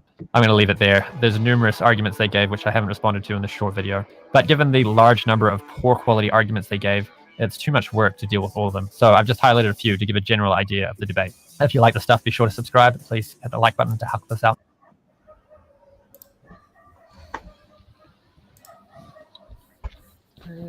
Translate చేస్తారా ఫైనల్గా ధర్మశాస్త్ర గారు? Of the topics అంటే debate లో లేని topics కూడా మాట్లాడారని చెప్పారు. అట్ ద సేమ్ టైం వాళ్ళు కాస్ట్ సిస్టమ్ కి భగవద్గీతకి లింక్ చేసి 4th స్టేజ్ వాళ్ళని పాపయోనహ అన్నారు చూసారా, అది కూడా తప్పే. కథ ఈయన అక్కడ ఎక్స్ప్లెయిన్ చేయలేదు. ఇంకేమైనా పాయింట్స్ చెప్పారండి అందులో? నేను కొంచెం నోట్ చేసి ఉండాల్సింది. చెప్పండి మీరు. సో అక్కడ ఏం చేశానంటే జెర్రీ థామస్ మరి ప్రవీణ్ కుమార్ పగడాల అనేవాళ్ళు రీఇన్కార్నేషన్ నిజమైతే సపోజ్ బర్త్ తీసుకోండి 3.5 years ఒక చిన్నోడుగా ఉన్నాడు అనేది, మళ్ళీ క్యాస్ట్ సిస్టమ్ ప్రమోట్ చేస్తుంది అనేసి ఏమేమో ఆర్గ్యుమెంట్స్ తీసుకొని వచ్చాయి. బట్ అదంతా కూడా ఎక్కడా కూడా రిలవెన్స్ లేదు రీఇన్కార్నేషన్కి. రీఇన్కార్నేషన్ ఎక్కడున్నా కూడా కావచ్చు, యూనివర్సల్గా క్యాస్ట్ సిస్టమ్ పైనే కాదు. సో దాని అవుట్ ఆఫ్ టాపిక్ మళ్ళీ నాలెడ్జ్ లేకుండా తీసుకొని పోయి మళ్ళీ స్ట్రామ్యాన్ ఆర్గ్యుమెంట్స్ తీసుకొచ్చినారు. స్ట్రామ్యాన్ ఆర్గ్యుమెంట్ అంటే ఇప్పుడు మనం ఇప్పుడు డిబేట్ చేస్తూ ఉన్నాం కదా, లేదా డిస్కస్ చేస్తూ ఉన్నాం కదా, దీన్ని రిఫ్యూట్ చేయాలా అంటే నేను ఒక ఎగ్జాంపుల్ ఇస్తా అండి. లెట్స్ సే ఫర్ ఎగ్జాంపుల్ మనకు మొన్న శబర్మల్ది ఒక డిబేట్ జరిగింది చూడండి టీవీలో. సో ఒక అతను అన్నాడు శబర్మల్లోకి ఆడవాళ్ళు రాకూడదు, అది అక్కడ ఆచారం. ఫర్ ఎగ్జాంపుల్ జెంట్స్ టాయిలెట్లోకి మీరు ఆడవాళ్ళని పంపిస్తారా అని అడిగాడు ఆయన. దానికి సమాధానంగా ఇంకో ప్రబుద్ధుడు ఏమన్నాడు అంటే ఇప్పుడు గుడిని టాయిలెట్ని మీరు ఒకలాగా చూస్తారా, అంటే మీ దృష్టిలో గుడి టాయిలెట్ ఒకటేనా అని సంబంధం లేకుండా లింక్ దొరికిందని మన జబర్దస్త్ పంచులు వేసుకుంటూ వస్తారు చూడండి, అది స్ట్రామెన్ ఆర్గ్యుమెంట్ అంటే. యా ప్లీజ్ కంటిన్యూ మధుకర్ గారు. సో ఇప్పుడు నేనేం చేస్తానంటే అర్జునకు ఒక క్వశ్చన్ అడుగుతాను. అదేమి అంటే, యువర్ వాయిస్ ఇస్ టూ లో మధుకర్ గారు. నేను ఇప్పుడు అర్జున్ గారికి ఒక క్వశ్చన్ అడుగుతానండి. అదేమి అంటే, మీరు వీళ్ళకి ఏం సజెస్ట్ చేస్తారు, మీరు వీళ్ళకి ఏమి ఎలాంటి ఎన్లైటన్మెంట్ ఇస్తారు అనేసి ఒక క్వశ్చన్ అడుగుతాను. దాని తర్వాత వాళ్ళు ఏం ఆన్సర్ ఇస్తారో దాన్ని ట్రాన్స్లేట్ చేసి ఒక సాంస్క్రిట్ శ్లోక యాదన ఒకటి వాళ్ళ చేతిలో చదివించి క్లోజ్ చేస్తామండి. ఓకేనా? సో నేను ఇప్పుడు ఆ క్వశ్చన్ అడుగుతున్నాను. Arjun, hello, Arjun, you are there? Yeah. So now, see, we observed everything. We analyzed their arguments and their common knowledge, what they have, and we also analyzed your arguments for that. And then we got into conclusion that so they went off topic and they did a lot of strawman fallacy. Despite of all that, so what is that you want to tell them? So do you want to enlighten them? Do you want to guide them or do you want to school them? So it is up to you. I actually have, I had a long email exchange with them after that debate, trying to point out how they went off topic and a few things, and they doubled down on all of the things they did wrong in the debate. And I actually I was writing out my emails in Google Docs, and I called one of them schooling Shakshi, because they're Shakshi apologetics, right? And Yeah, I checked actually my notes on the email. One of their emails they sent, it was 7,000 words long, and they were telling me I was being verbose when every one of their emails was almost at least twice as long as my last email.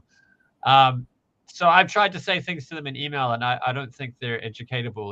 Like I was saying earlier offline, all of us get in a debate from time to time on social media, and sometimes you realize, oh, this person I'm debating, they're actually not worth talking to because they don't respond to good arguments, and the points that they're making are super low quality. There's no getting through to these people, and that's my assessment of Jerry Thomas and Praveen Kumar, I think was his name.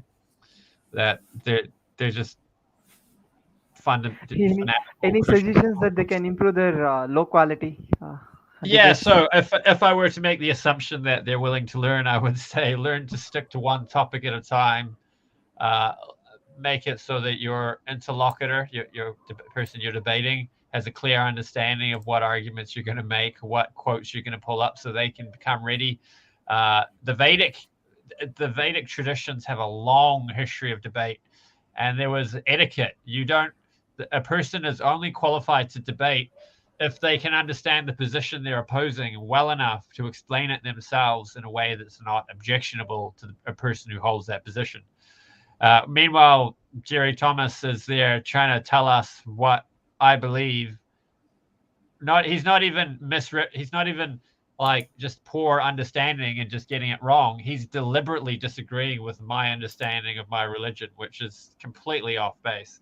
I mean, there is such a thing as debating, going after religion where you read their core scriptures and you tell them what they say, but that takes a lot of scholarship to get right. And Jerry Thomas is not doing scholarship on that level. He hasn't studied Gaudiya Vaishnava epistemology to the point of understanding the ins and outs of it, being able to respond to it. He's just pulling up some quotes that make a point he wants to make. So, the words I'd have for him would be study debate etiquette, study the tradition. Either there's two tactics you can take: either do a lot more scholarship and actually try to understand the position you're responding to, or allow the person you're debating to explain it to you and only respond to things they've presented to you, and then stick to the topic. So if we're debating, whether the car is white, don't make any points about the tires, because we're not talking about the tires, we're talking about the color of the car. Okay, షార్ట్గా చెప్పాలంటే మీరు ఏమైనా translate చేస్తారో నేనే cover చేసేసిన అంటే వాళ్ళు ఏమేమి చెప్పిండారో అది. యా, జెరీ థామస్కి అర్జున్ ఇస్తా ఉండే సజెషన్ ఏమి అంటే, ఏదైనా ఒక టాపిక్ని చెప్పినప్పుడు ఆ టాపిక్కి స్టిక్ కాండ, అది తెలిసి అవతలకు పోవద్దండ. మీరు అవతలకు పోతే మీకు దానిపై నాలెడ్జ్ లేనట్ల. అది ఫస్ట్ పాయింట్. రెండోది, డిబేట్ చేసేటప్పుడు ప్రాపర్ ఎటికేట్స్ని మెయింటైన్ చేయండి. వచ్చిండే వాళ్ళకి మీరు చెప్పేద్దండ, మీకు తెలిసిండేదేమో చెప్పి ఇంపోజ్ చేయొద్దండ. వాళ్ళు చెప్పిండే వాళ్ళ పర్స్పెక్టివ్స్, వాళ్ళ ఎపిస్టమాలజీ ప్రకారం మీరు ఆర్గ్యూ చేసేది నేర్చుకోండా అనేసి సెకండ్ సజెషన్ ఇచ్చినారు.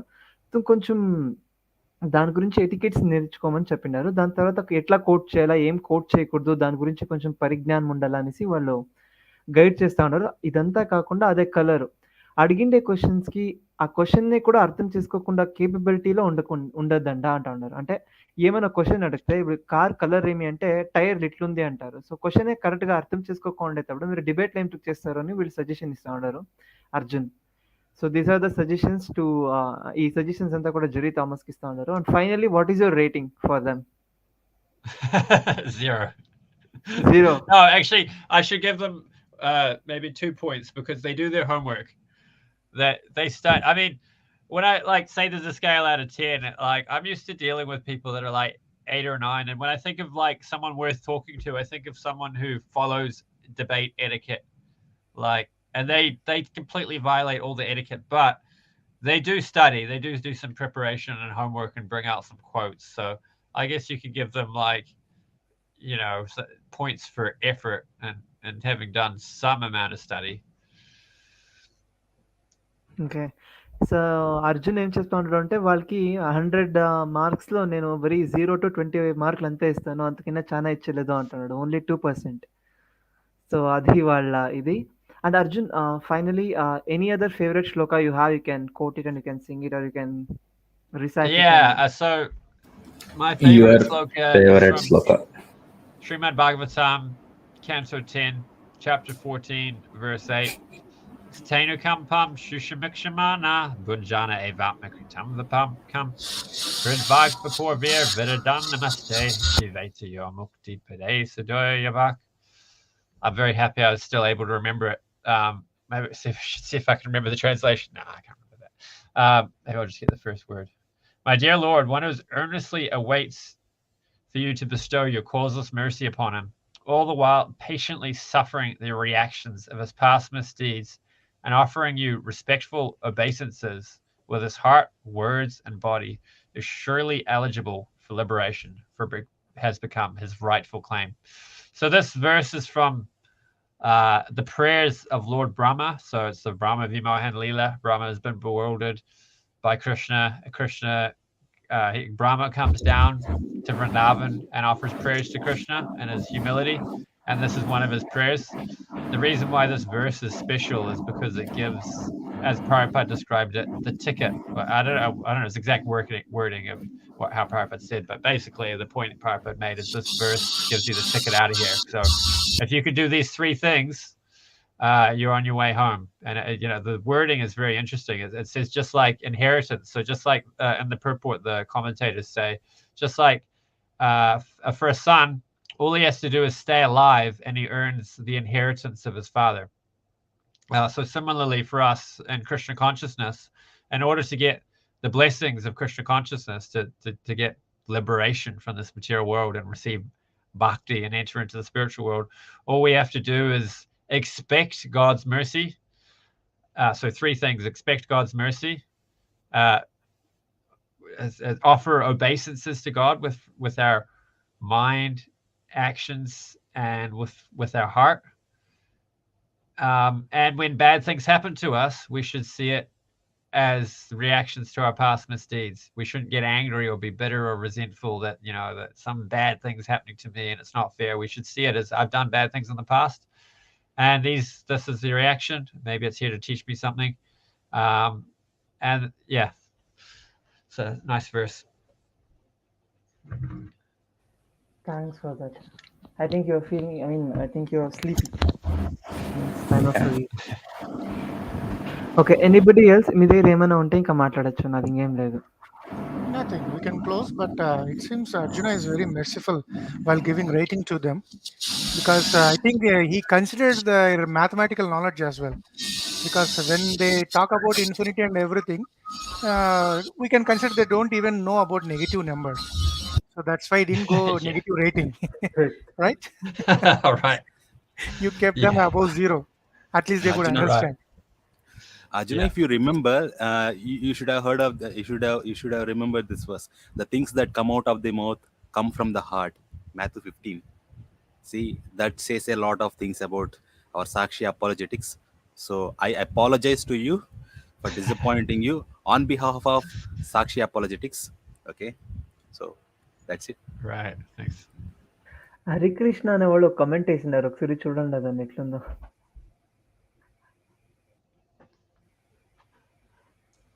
Okay, Hey, Arjuna, age is that a వచ్చి very నేను good చెప్పిన తండ్రి compliment? కృష్ణుడు అని చెప్పినట్టుందంట.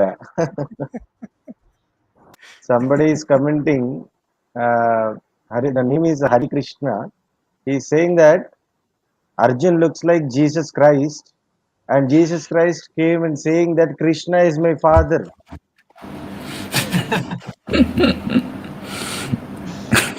That's a good comment. I don't believe in that comment because Jesus never existed is my statement. So fine. Thank you very much, Arjuna, for joining us. Yeah, thank Hopefully, you. It's fun. we'll do some more sessions. Yeah, I'd love to. Thank you so much, Arjuna. Fine. Sir, conclusion point, please, sir. No, it is very nice talking to him, and we have got a lot of information. And he also, I think though the video was very old, so he has shown. I did not see this video. This is the first time I'm watching it. So I came to know that there are a lot of things happening in other countries also.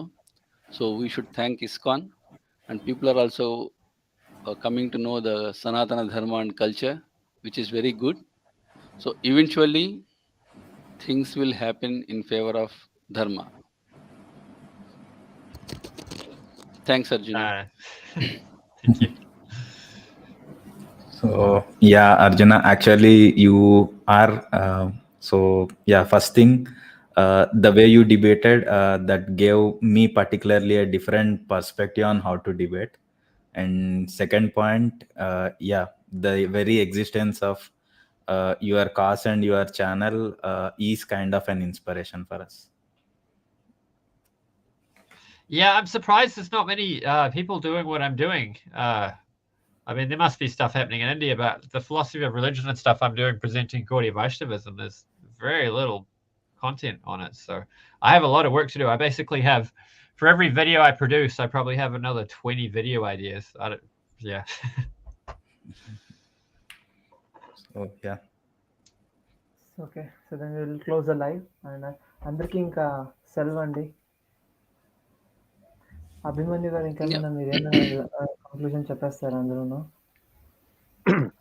Future లో అందరం కూడా మన అర్జున గారితో ఖచ్చితంగా ఇంకా చాలా sessions చేసేది ఉంది. ఇది మొదటి లైవ్ కాబట్టి, ఇది ఫస్ట్ లైవ్ కాబట్టి కొద్దిగా మనం అందరికీ కూడా జర ఇబ్బందిగానే ఉంటది. బట్ రాను రాను ఆయనకి మనం తెలుగు నేర్పించేద్దాం. ఆయన దగ్గర ఉన్నటువంటి జ్ఞానాన్ని కూడా మనము, ఫస్ట్ ఆఫ్ ఆల్ నేను షాక్ అయింది ఏంటంటే, మన సెక్యులర్స్ అందరూ అర్జున లాంటి వాళ్ళని చూసి నేర్చుకోవాల్సింది ముందు చదవండి మన గ్రంథాలు. అండ్ జెరీ థామస్, బాబురే ఎందుకురా మనం పరువు తీస్తున్నారు తెలుగు వాళ్ళ, తీకండి రా అని అనిపించింది. Thank you Arjuna, and please subscribe Arjuna's channel, and link is given in comment section, or pin the comment. Please go and subscribe, press the bell icon so that you will get all notifications of Arjuna's further videos. Thank you and Jai Hind. Cool, thanks. Yeah, I'm up 60 subscribers since we started. Oh, that's good. Next time we'll keep it in Abhimanyu Sena so that it might go from much bigger number. Cool. Thanks, guys. This was lots of fun. Yeah. Thank we'll you have so fun much. in Abhimanyu Sena. In next 30 minutes? Guru garu close cheddamandi. Okay. No, Bhaskar, not close now. this end, We'll plan. and Arjun, you stay, okay? You stay here, and we'll close the live. We have something to talk with you. Close this end, live.